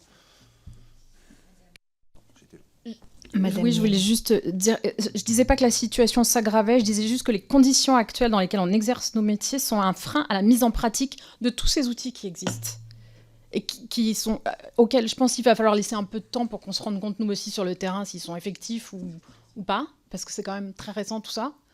Moi, j'aurais bien reparlé. Je sais que vous avez fait appel aussi aux assurances, que je trouve très intéressant. Moi, je trouve que cette notion de personnes essentielles et non essentielles est quand même à re-questionner. Et que c'est une culture générale en fait d'un milieu qu'il faut changer. Là, cette nuit à 3h du matin, je me disais, ces gens veulent qu'on règle les problèmes de l'abus de pouvoir en une séance. C'est vertigineux. Oui. Voilà. Merci d'exister. Mais oui, alors certes, qu'il y ait une espèce de fin de l'impunité, qu'elle soit signifiée d'une manière ou d'une autre, que ces gens ne soient plus si irremplaçables, ça je pense que c'est totalement utopiste.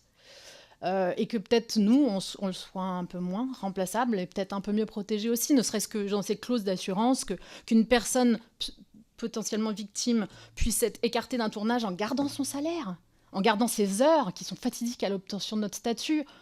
On ne peut pas décider comme ça du jour au lendemain de quitter un plateau pour se protéger alors qu'on a besoin de ces heures pour avoir notre statut en fait aussi. Voilà. Alors justement, ça rebondit sur les questions que je souhaitais vous poser. C'est compte tenu de votre statut d'intermittent et d'intermittente, qui est un statut très particulier quand même, et de ce que vous disiez, que vous n'envoyez pas de CV, que c'est juste du bouche à oreille, que c'est des formes de réseau d'habitude de travail. Une personne qui parle perd son... on peut imaginer qu'elle met en danger, en tous les cas, je ne sais pas si elle le perd, mais en tous les cas, elle met en danger son réseau de travail, donc ses conditions de survie. Aussi, je m'interroge sur le statut de lanceur d'alerte. Par exemple, imaginez que vous soyez témoin ou le réceptacle d'une parole qui tombe sous le coup de la loi. Qu'est-ce qu'on pourrait faire en termes de protection de votre statut pour que vous ne subissiez pas les conséquences de cela? Et pour l'instant, j'ai du mal à voir ce qu'on pourrait faire, première chose. Et deuxième chose, donc sur un autre domaine et sur un autre plan, s'invente, alors vous allez, je sens que cette phrase va encore être commentée, mais enfin sur les ZAD, sur les zones à défendre, il existe tout un tas. Oui, voilà, c'est pour mes haters préférés. Il y a toute une invention d'une autre société, d'autres rapports humains sur ces... Et notamment, ils ont des zones de soins, des zones de bienveillance. Et en fait, il y a des espèces de zones tampons comme ça, dans lesquelles il y a des bénévoles qui sont là et qui recueillent la parole et qui gèrent aussi les conflits avant que ça ne passe un cap qui devient interdit par la loi. Et donc, en fait, tout en amont, il y a une structure qui est prévue en tant que telle, il y a un lieu qui est prévu en tant que tel, etc., pour faire en sorte que ces conflits ne dégénèrent pas et que si une personne est violente, eh bien, elle puisse avoir aussi des signaux que sa violence est perçue et surveillée par les autres membres de l'équipe. Qu'est-ce que vous penseriez de ces dispositifs-là? Et je reviens vraiment sur la question du lanceur d'alerte, parce que pour moi, tant qu'on ne protège pas votre statut, je ne vois pas comment la parole peut massivement évidemment se libérer, mais aussi être entendue à sa juste valeur. Voilà. Madame Larrière.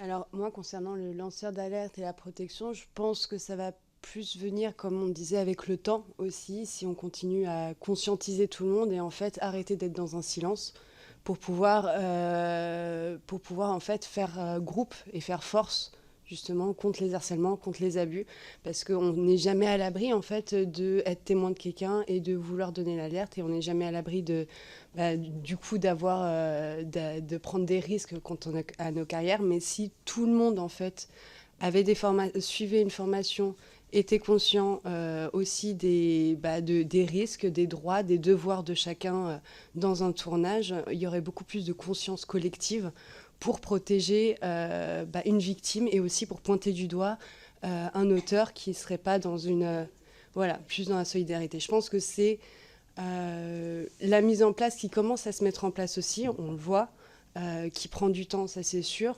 mais c'est ce qui sera, je pense, le plus effectif pour se protéger tous ensemble. Merci, Madame Cambornac. Pour rebondir sur ce que tu dis, je pense qu'il y a deux choses. Il y a arriver à changer la mentalité, c'est-à-dire la perception des choses, mettre des mots sur des définitions, enfin des définitions sur des mots, etc. Nous, faut bien vous dire qu'on est là, on fait partie d'associations, on est actifs dans nos associations, donc on est un peu au courant de tout ça. Voilà. Mais la plupart des techniciens savent, ont entendu le mot collectif 50-50, ont entendu le mot avenant machin, ont entendu kit de formation VHSS, voir c'est quoi la définition de VHSS. Il y a quand même beaucoup de gens, il y a beaucoup de choses qui se font, un peu de façon disparate, et c'est super, mais il y a en fait il y a beaucoup d'informations, et surtout je pense qu'il y a un besoin réel en fait de passer par l'apprentissage. Je ne parle même pas déjà de la formation, je parle déjà de l'information. C'est-à-dire que, oui, vous pouvez toujours dire, ils n'ont qu'à aller voir sur Internet, ils trouveront les réponses. Non. Et ça, dès l'amont du tournage, dès la préparation du tournage, dès la pré-production, qu'il y ait des réunions avec, s'il y a un référent qui se présente, qu'il y ait un lien qui se tisse, que les formations, oui, pourquoi pas, deviennent obligatoires, mais que les gens, en fait, aient les outils, enfin, acquérir ces outils. Et ça, c'est un apprentissage. Comme les enfants, va falloir apprendre pour pouvoir apprendre à penser différemment. Après, quant aux outils à mettre en place, effectivement, c'est extrêmement complexe, mais je pense fondamentalement que pour qu'une parole puisse se faire en cas de violence, en cas de problème, il faut arriver à créer une forme de confiance. C'est-à-dire que cette personne ait confiance dans le dispositif et se dise « Ok, c'est déjà arrivé, ça marche, c'est comme ça que ça fonctionne, j'ai confiance, je serai protégée, c'est un truc collectivement, je ne serai pas montré du doigt, ça marche. » Et pareil, moi, j'ai été témoin de procédures harcèlement qui se sont extrêmement bien déroulées. La question que je me suis posée, c'est et qu'est-ce qui se passe après ? Le tournage s'arrête, les techniciens, la victime ou les machins, après c'est des histoires d'avocats et ça peut aller jusqu'au procès, mais ça c'est encore autre chose, on n'est pas du tout au courant. Qu'est-ce qui se passe après ? C'est quoi le suivi, en fait ? Tu vois ce que je veux dire ? Ça a un impact psychologique sur une équipe de tournage d'arrêter un film, d'arrêter un projet, d'être en sinistre. Tout d'un coup, le truc s'arrête. C'est choquant. C'est quand même, les gens se posent des questions. Après, on recommence, on va jusqu'au bout. Mais il se passe quoi après ? On ne nous dit pas, en fait, quelles sont les suites. Et cette personne, ce monsieur, cette dame, ils vont retravailler comme ça après ? 5 personnes soient... Comment ça se passe, en fait ? Donc, il y a vraiment une chose... qui soit claire, en fait, qui soit claire, transparente, et qui, alors comment elle doit se mettre en place, quelle boîte à outils, le travail formidable qu'ils ont fait, respect, etc. Voilà, tout ça, c'est à voir, mais il faut vraiment créer un truc de confiance pour qu'on puisse se dire, ouais, ça fonctionne de A à Z, et c'est comme ça que ça va marcher, en fait. Voilà. Madame Lance. Oui, je vais aller complètement dans le sens d'Alice. C'est le principe de date de fin qu'il ne faut pas oublier par rapport à ce qu'on fait. C'est-à-dire que si on parle vraiment d'un crime, déposer plainte, on reste dans le drame qu'on a vécu. Je pense qu'il y a beaucoup de gens qui n'ont pas parlé aussi, parce que de parler, ça veut dire rester dans le traumatisme et rester dans le moment qu'on a vécu. Et donc la date de fin, ça fait qu'on passe à autre chose, qu'on a envie de passer à autre chose, et que du coup, on n'a pas forcément l'énergie de rester dans ce qu'on a vécu, qui était franchement pas marrant. Je pense que c'est un des éléments... voilà. Mais la date de fin, elle s'interprète de deux manières. Hein. C'est-à-dire qu'il y a une sécurité sur le plateau de tournage, enfin, vous l'appelez comme vous voulez, sur la scène de tournage, mais il y a aussi la continuité après de la carrière, ce qui est quand même un sujet. Monsieur Balanan. Oui, ce qu'on voit quand même, c'est qu'il y a un vrai besoin de formation et d'acculturation de toute la profession sur ces sujets-là. Et le sujet que j'aimerais aborder avec vous, c'est comment on peut mettre en place ces formations, sachant, et vous nous l'avez bien décrit, vous êtes presque tous issus de formations quasi d'autodidactes. C'est-à-dire que vous avez quasiment aucun d'entre vous, pas tous, peut-être les assistants réalisateurs un peu moins, mais vous avez fait des écoles qui sont des écoles maquilleurs. On devient maquilleur pas nécessairement pour le cinéma. Donc après, décider de faire du cinéma, si vous n'avez pas été formé au métier du cinéma, au métier de l'audiovisuel avec ses spécificités et avec ses règles, c'est un vrai sujet. Donc comment on fait de la formation?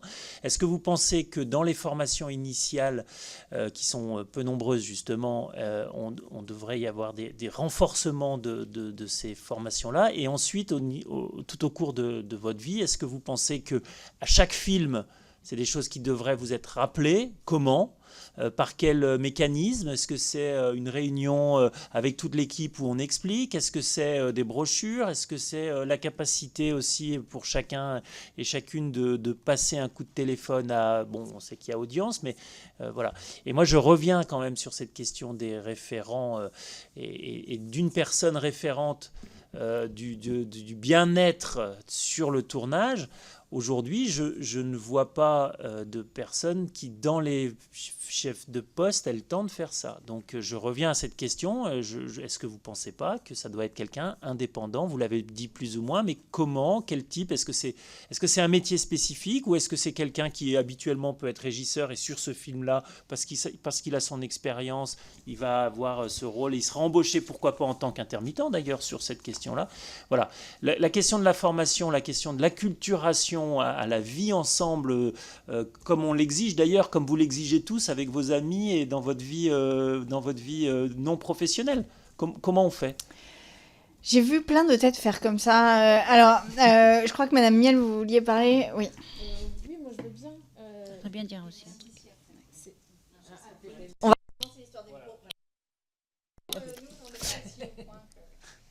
C'est-à-dire que moi, quand vous nous aviez envoyé ce questionnaire et dit est-ce que l'importance des écoles, c'est vrai que nous, on vient de parcours tellement différents quand on arrive sur un plateau que quelles écoles? À qui on fait ça? Alors, bien sûr, les écoles de producteurs. Je ne sais pas si ça existe. Ça paraît évident qu'ils soient formés à tout ça, mais la formation continue, après, elle est livrée au bon vouloir de chacun. C'est-à-dire qu'il n'y a pas de culture d'entreprise chez nous, il n'y a pas de socle qui fait qu'on vous accompagne dans votre carrière, on est tout seul. Donc, oui, moi, je vais demander à mes collègues, parce que c'est vrai que c'est un dossier que je ne connais pas bien, mais jadis, il y avait des cartes professionnelles. Des cartes professionnelles. C'est-à-dire qu'en tant que chef de poste, on avait une carte professionnelle qui pourrait être un moment, voilà, un moment où exiger certaines compétences. Parce que c'est un sujet qui me tient à cœur aussi, c'est-à-dire qu'on parle très peu du harcèlement moral. Il est totalement inexistant de la formation du référent. Hein. Sachez-le, moi je l'ai exigé dans la mienne. Ça n'a pas très bien marché. Mais je trouve qu'on est aussi bombardé nous-mêmes, chefs de poste, sans aucune formation à la direction d'équipe, au management, comme on dit. Rien. Et ça, nous, à l'AFCA, dans notre version de l'empowerment, voilà, on y réfléchit aussi.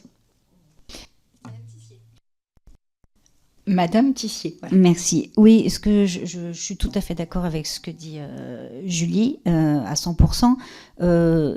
Faisant un petit peu partie des anciens, j'ai connu cette carte professionnelle que je regrette quotidiennement, parce qu'en fait, c'était vraiment une façon d'éduquer les gens. Alors, la version officielle que j'ai eue à l'époque, c'était que c'était pour lisser avec l'Europe, et que tous les pays européens n'avaient pas de carte professionnelle, donc ils supprimaient la carte professionnelle en France. Sauf que ce qu'ils ont obligé de préciser, c'est que dans tous ces pays, il y a ce qu'on appelle une union qui est très forte, et que quand vous n'êtes pas à l'union, vous ne pouvez pas travailler. Donc quand vous allez dans n'importe quel pays, en Angleterre, en Belgique, vous ne faites pas partie de l'Union, aux États-Unis, vous ne travaillez pas. C'est très simple. Donc nous avons perdu ce moyen qui nous permettait déjà de travailler en sécurité avec des vraies formations.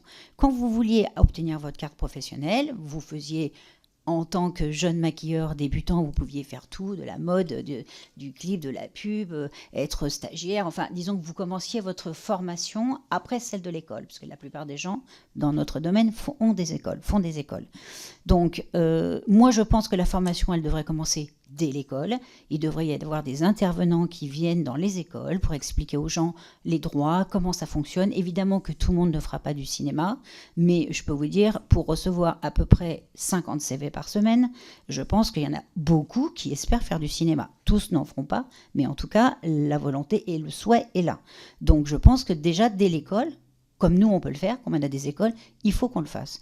Ensuite, cette carte professionnelle, donc vous travaillez. Vous aviez une opportunité de faire un film comme chef, c'est-à-dire que la production, le metteur en scène, pensait que vous étiez à la hauteur d'être chef pour la première fois. Donc, vous faisiez une demande de dérogation, c'est-à-dire que vous envoyiez votre CV au CNC avec tout ce que vous avez fait.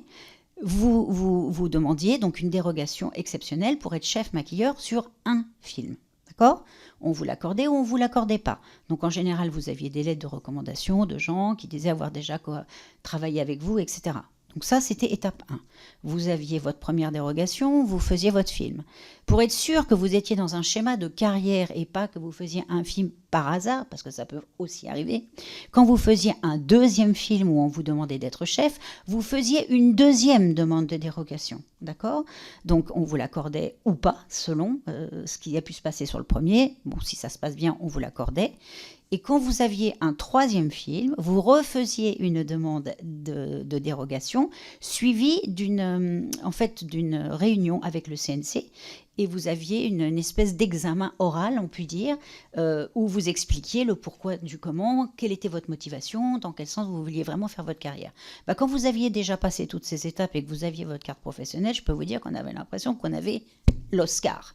C'était tellement génial et c'était tellement vraiment la récompense d'un travail. Et moi, j'ai pleuré quand on a enlevé ces cartes. Parce que du coup, du jour au lendemain, des gens qui ne savent pas, qui n'ont pas d'informations, qui ne connaissent pas leurs droits, qui ne savent pas ce que c'est qu'un tournage. Comme vous avez vu, c'est complexe, c'est pas quelque chose sur lequel on débarque et « ouais, je sais faire un film ». Non, c'est très compliqué. Déjà, étape numéro 1, c'est où je me mets physiquement, ce qui est quand même la question numéro 1 qu'on se pose le premier jour de tournage. Donc toutes ces choses-là, ça prend du temps. Maintenant, vous avez des jeunes femmes. Alors maintenant, je vois des tutos, je fais des trucs, je fais vaguement 3 trucs et je suis chef maquilleur. Mais elles sont livrées en pâture, en fait, c'est pas possible. C'est des métiers où il faut quand même une forme de maturité. C'est pas des métiers de jeune fille de 18 ans. Vous pouvez pas être chef maquilleur à 18 ans. Il y a quand même un truc qui doit être... Pour ça que quand vous parliez d'extérieur, de personnes extérieures, moi, je vous donne un exemple. Je travaille pas mal avec sur des films américains. Donc, j'ai le double façon de travailler. Eux, ils sont radicaux. Après MeToo, ils sont devenus fous. C'est-à-dire que eux, il y a de la surveillance partout. Hein. Alors là, c'est limite Big Brother. Mais bon, en même temps, vous avez des référents harcèlement sur le plateau, comme on met en place. Mais ils ont quand même un référent extérieur. Et ça change la donne. Parce que, comme vous disiez, parfois, c'est compliqué de gérer ce problème sur place. Le fait d'avoir un référent extérieur avec lequel vous pouvez communiquer, se faire aider, ça vous libère de beaucoup de choses. Et je peux vous dire que ça, c'est le point positif que j'ai quand même pu observer sur leur tournage. Et pour eux, il n'y a pas de « t'es indispensable, t'es pas indispensable ». Vous êtes un harceleur, vous êtes un metteur en scène, vous pouvez être viré du jour au lendemain. Chez nous, ça ne peut jamais arriver. Voilà. Donc, c'est vrai qu'eux sont partis dans des extrêmes très forts. Bon, ils partent aussi d'événements qui ont fait qu'ils ont réagi très fortement. Mais moi, je suis vraiment persuadée qu'il faut quand même quelqu'un d'extérieur, en plus de quelqu'un sur place. Monsieur Balanon. Oui, merci, parce que là, votre exemple des cartes professionnelles est très intéressante et on fait le lien avec les agents où la carte a disparu aussi. Ça doit, a priori, de ce qu'on pense, c'est en lien avec une directive européenne de facilitation à l'accès au métier. Bon, moi j'entends bien et je trouve qu'effectivement, avoir des compétences pour un certain nombre de métiers, ça me semble important. Après, c'est une question que je veux vous poser parce qu'il ne m'a pas semblé que en 1960-72, au moment du tournage Un dernier tango à Paris, les gens avaient aussi les cartes professionnelles et ça n'a pas empêché Maria Schneider de se faire violer par Marlon Brando. Donc vous voyez, c'est pas ça qui va tout arrêter. Par contre, je comprends l'intérêt. Ce que je vois peut-être comme risque aussi, c'est sur la façon d'être préempté. Pour être préempté, il faut se tenir à carreau par rapport au milieu. Et donc, on pourrait imaginer qu'avoir la carte professionnelle, une fois que vous l'avez parce que vous avez été bien sage et que vous n'avez jamais rien dénoncé. Mais je ne pense pas non plus. Mais c'est une question sur laquelle il faut qu'on se pose la question. Et ça revient, et vous l'avez dit, et c'était votre conclusion, la personne extérieure qui a une capacité de contrôle. Alors moi, je reviens quand même sur les formations. Parce que vous avez la possibilité aujourd'hui d'avoir des formations et elles vont devenir obligatoires, il me semble, pour les attributions au CNC. Elles sont déjà depuis le mois de septembre. en préambule, en préparation du film. Comment on peut imaginer les faire? Est-ce que c'est par quel format? Et comment on peut les rendre efficaces? Je repose cette question parce que je crois que c'est par cette acculturation qu'on y arrivera. Et il faut trouver les bonnes modalités. Et peut-être que les rendre obligatoires avec des règles précises, ça facilitera et ça enlèvera le flou artistique qu'il peut y avoir sur ces sujets-là. Qui veut répondre? Allez-y, Madame Larrière.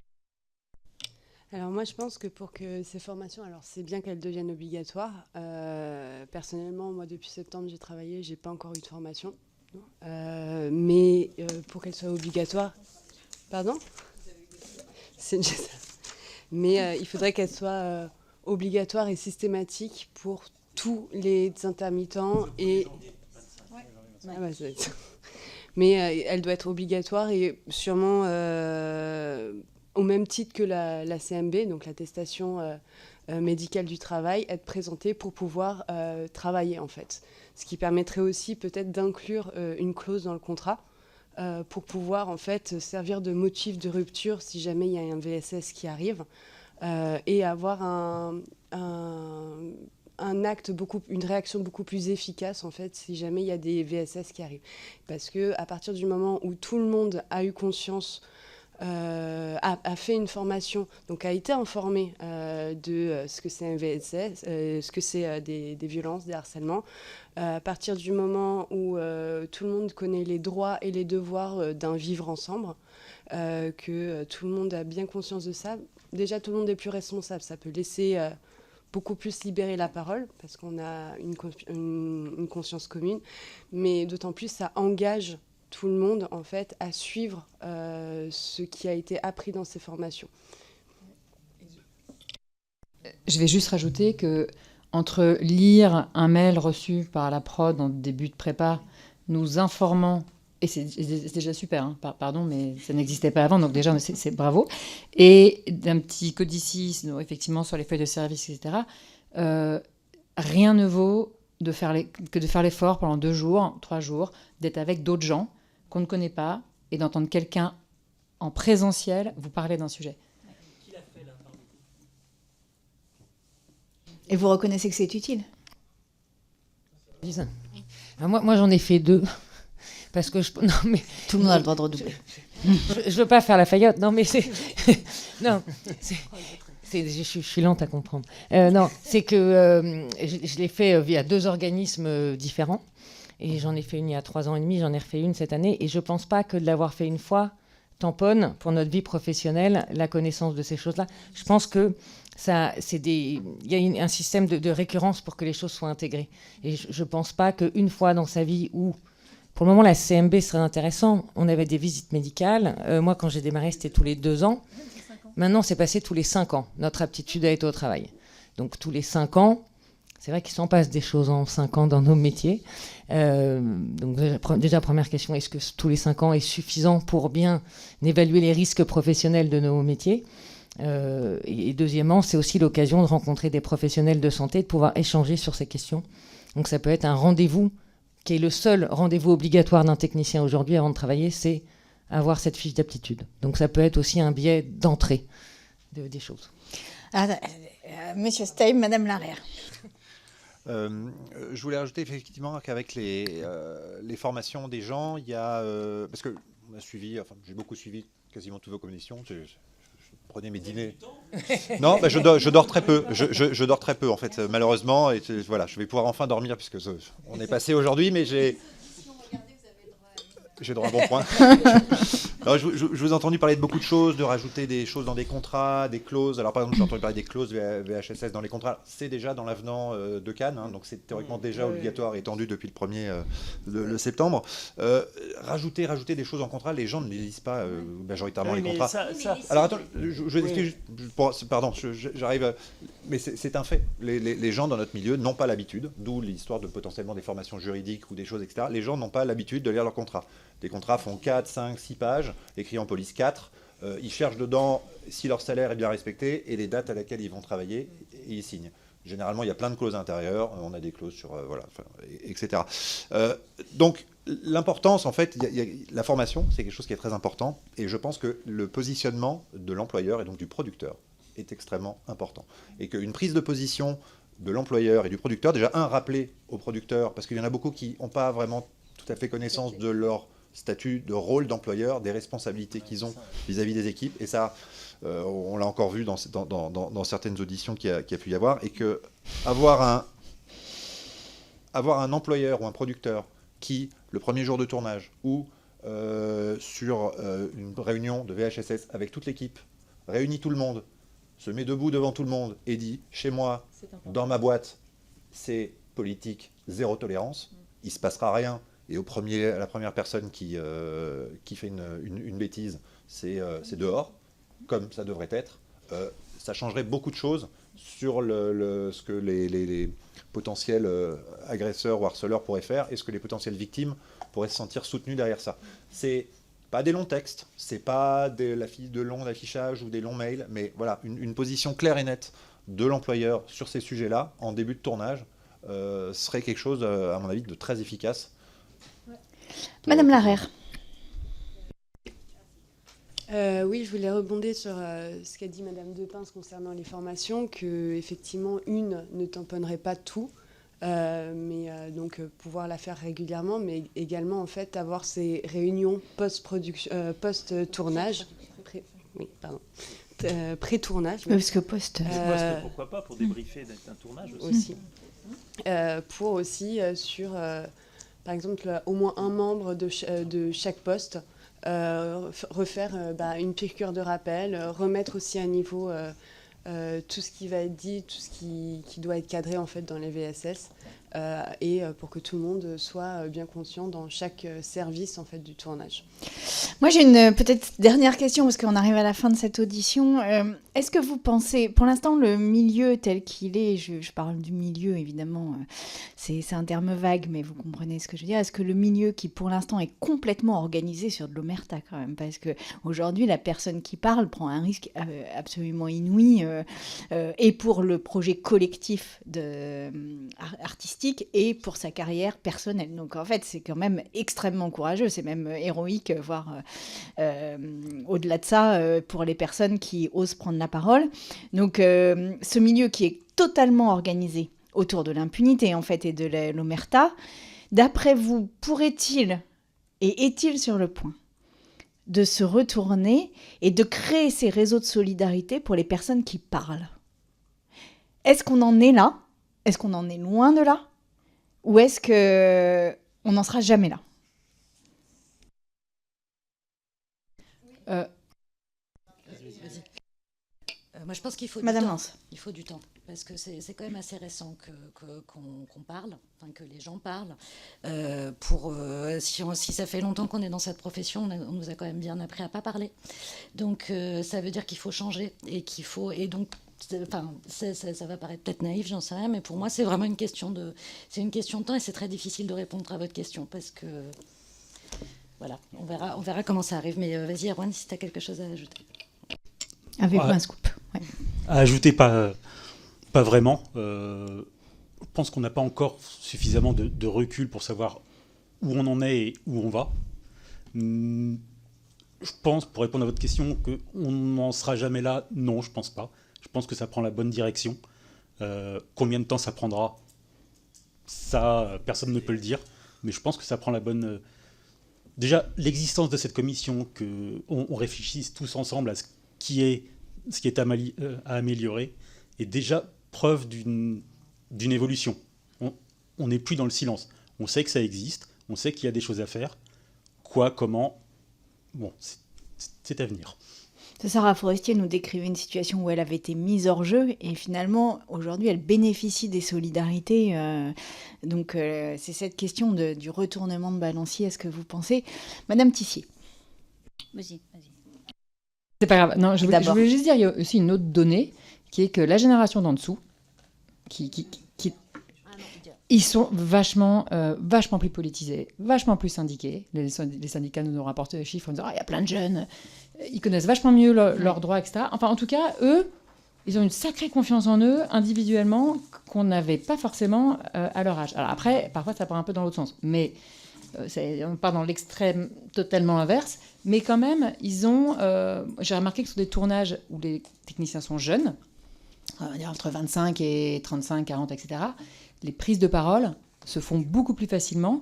Et de même que tout ce travail qu'on fait dans les associations, tous ces collectifs qui naissent, ces initiatives individuelles, de groupe, de travail, etc., tout ça, il y a quand même une notion du collectif qui s'est énormément développée. Et cette chose-là, elle est vraiment moteur, elle est quand même très positive. Et je pense qu'il ne faut pas qu'on l'oublie et qu'on s'appuie dessus. Et le niveau de tolérance a baissé. Ouais. Vous diriez ça. Ouais. Madame Tissier. Je suis tout à fait d'accord avec ce que disait ma collègue. Moi, je pense que ça change quand même. Et je pense qu'effectivement, il y a quand même plus cette notion de solidarité, de ne pas laisser quelqu'un de côté, seul. Et ça, c'est le pouvoir des associations. Parce que si quelqu'un était dans une telle situation, par exemple dans notre profession, elle nous communiquerait ça et on se ferait un point d'honneur à faire travailler cette personne. Donc, je pense que ça change. Ça prendra du temps, comme tout le monde dit. Mais je pense quand même qu'il y a une prise de conscience collective. Et c'est vrai que cette commission est géniale pour ça et qu'on était tous très tristes quand elle s'est arrêtée parce qu'on s'est tous dit qu'on avait quand même beaucoup de choses à rajouter. Et je vois que dans toutes les professions, c'est vraiment le cas. Juste avant qu'on s'arrête, je voulais juste faire une petite aparté parce qu'on n'en a pas du tout parlé. Et moi, je pense que c'est un des sujets qui me touche le plus, c'est la protection des mineurs. On n'en a pas parlé, on a parlé de nous en tant qu'adultes. Évidemment, c'est très important parce que si nous, on est plus fort, on est aussi plus fort pour protéger les plus jeunes. Mais moi, je trouve qu'il y a un vrai problème sur la protection des mineurs parce que déjà, très souvent, on se dit, bon, il a 6 ans, c'est plus vraiment un mineur, donc il n'a pas vraiment besoin de chaperon. C'est quand même... 16 ans, pardon, excusez-moi. 6 ans, il est quand même... 16 ans, mais en fait, c'est là où souvent les problèmes sexuels ont lieu, c'est entre 16 et 18, et souvent, ils n'ont pas de chaperon. Donc moi, je pense que ça doit être obligatoire.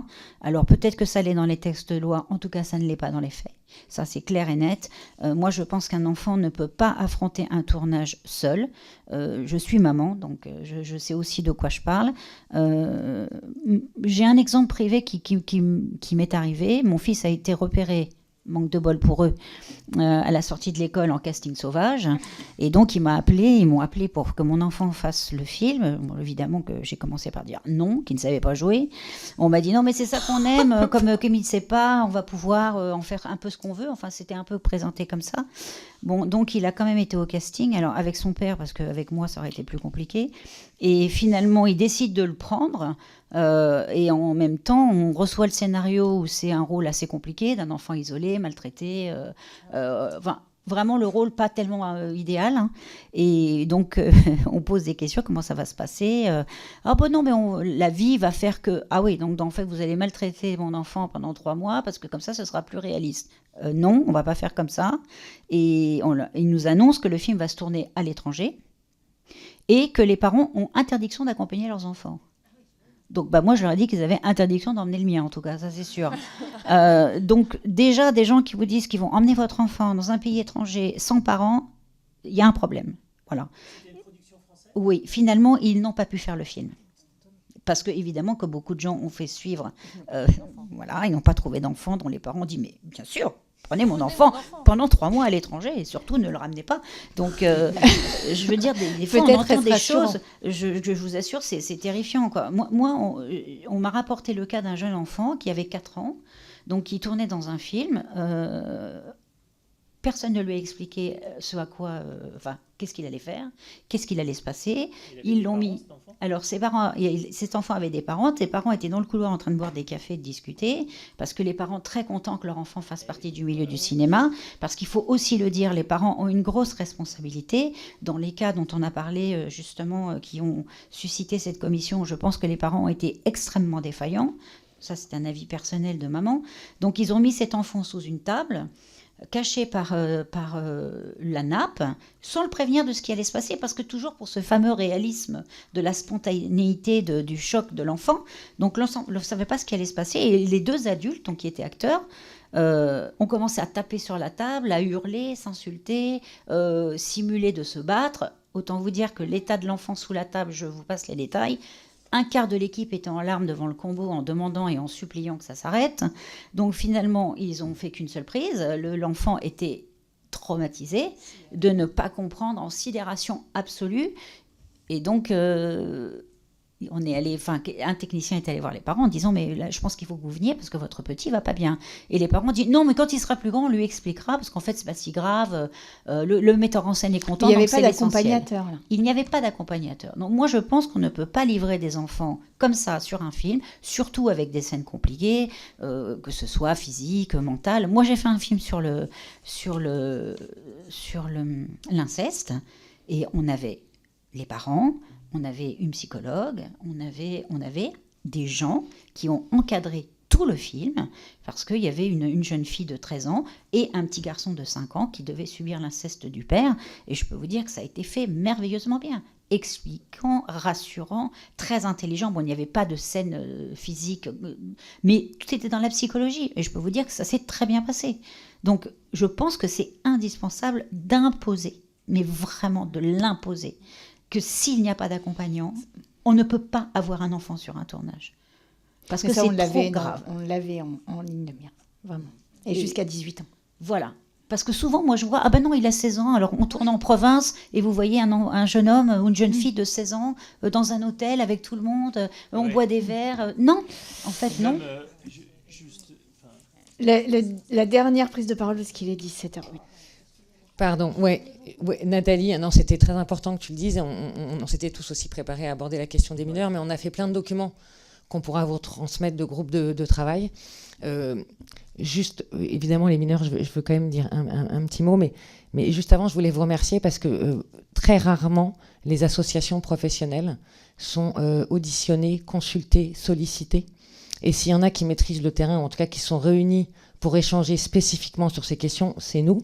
Et c'est vrai qu'on est ravis, dès qu'on peut contribuer à quelque chose et être utile, je vous promets qu'on est preneurs. Et si vous avez besoin de nous solliciter ultérieurement, surtout n'hésitez pas. On est à votre disposition. Pour revenir au travail des mineurs, c'est vrai que la question se pose aussi des castings. C'est-à-dire autant les jours de tournage d'un enfant sont pris en compte, c'est acté. Au même titre qu'il y a des feuilles d'heure pour les techniciens, pourquoi ne pas faire des feuilles d'heure pour les enfants, comme ça existe à l'américaine, pour les comédiens SAG. Du coup, on peut suivre heure par heure ce qu'ils ont fait, s'ils ont bien libéré à l'heure, ils ont commencé à quelle heure à être maquillés, etc. Enfin, c'est quelque chose, des outils très faciles de reporting qui pourraient aider, et en tout cas encadrer et montrer que ce n'est pas un flou artistique. Et aussi se poser la question du nombre de castings que peuvent faire des enfants par an. Parce qu'on en voit aussi des parents qui, mercredi après-midi et tous les week-ends, emmènent leurs enfants dans des castings et ils ne sont pas pris, donc ils ne travaillent pas. Mais au final, ils ne sont pas enfants, ils passent des castings. Voilà. Merci pour cette précision qu'en effet, nous n'avions pas. Je vous propose qu'on en arrête là. Tu avais une question. Dernier mot sur les référents. Allez-y. Excusez-moi, pardon. Parce qu'on avait préparé énormément de choses. Mais on peut rester jusque très tard. Bon, on est là, nous. Enfin, on a encore plein de choses à vous dire. On avait préparé suite à la première convocation, à la première commission d'enquête, on avait commencé à réfléchir sur le travail des enfants et sur les difficultés qu'on rencontrait avec la Driette, avec la commission du film, n'importe quoi, pardon. La commission des enfants du spectacle, excusez-moi. Et on avait commencé à lister toutes les problématiques qu'on rencontre. Et en fait, il y a énormément de problèmes logistiques, de problèmes de règles qui ne sont pas clairs, qui ne sont pas définis. On est interprétable. Il y a plein de sujets sur lesquels, en fait, vous pouvez poser la question à différentes personnes. Vous aurez différentes réponses sur une règle pour un enfant. Par rapport à des temps de pause, par rapport à des temps de présence, à partir de quand on commence à compter, combien de temps la pause, on sait au bout de combien de temps une pause est obligatoire, on ne sait pas combien de temps doit durer cette pause, on ne sait pas si la pause fait vraiment partie du temps de travail ou pas, il faut demander à l'oral. Enfin, voilà, on a listé énormément de choses qui ne vont pas, on a continué, grâce à cette première commission, à travailler là-dessus, ne sachant pas si une deuxième serait là, donc on a avancé. Nous, la phare, on a avancé avec l'ADP, les directeurs de production. On est en train de faire du proche en proche avec les différents syndicats et on remonte de proche en proche avec les CCHS. On a contacté le CCHSCT, on a commencé à contacter le CNC. On essaie de faire remonter des remontées de terrain de gens qui, en pratique, vivent les textes sur place, parce que qui se pose la question sur le tournage de est-ce que l'enfant a terminé, est-ce qu'on peut continuer ou pas, c'est nous au quotidien, c'est pas les gens qui ont décidé les choses ou qui sont dans les bureaux. Voilà. Et donc, faites-nous remonter vos travaux, ça nous intéresse. Monsieur Balanant, pour la dernière question, c'est moi qui fais la police de cette... C'était plus, pas une question, mais une remarque sur les enfants. Et on On avait auditionné la Driette sur la première audition. Je crois qu'on va de nouveau les auditionner. Et c'est vrai que si vous pouvez nous remonter dès maintenant des éléments, on serait preneur. Et juste dire, au départ, l'idée de la commission d'enquête, c'était que les enfants. Et on a vu qu'il fallait faire tout le monde. Et de la même façon, il faudra qu'on protège les enfants jusqu'à 18 ans. Mais 18 ans, c'est toujours pareil, il y a un effet de seuil. Et une jeune femme ou un jeune homme qui a 18 ans et 3 jours, voilà. Donc il faut sécuriser tout votre métier, évidemment les enfants, mais aussi tout le reste. Et c'est pour ça qu'on avait souhaité que la commission soit plus large que seulement les enfants. Et on va continuer évidemment avec les enfants. Parce que Francesca Pasquini regarde et elle veille sur ce sujet. Voilà, merci beaucoup pour cette audition et nous vous tiendrons informés des travaux. Si vous avez des choses à nous communiquer, n'hésitez surtout pas, nos mails sont ouverts.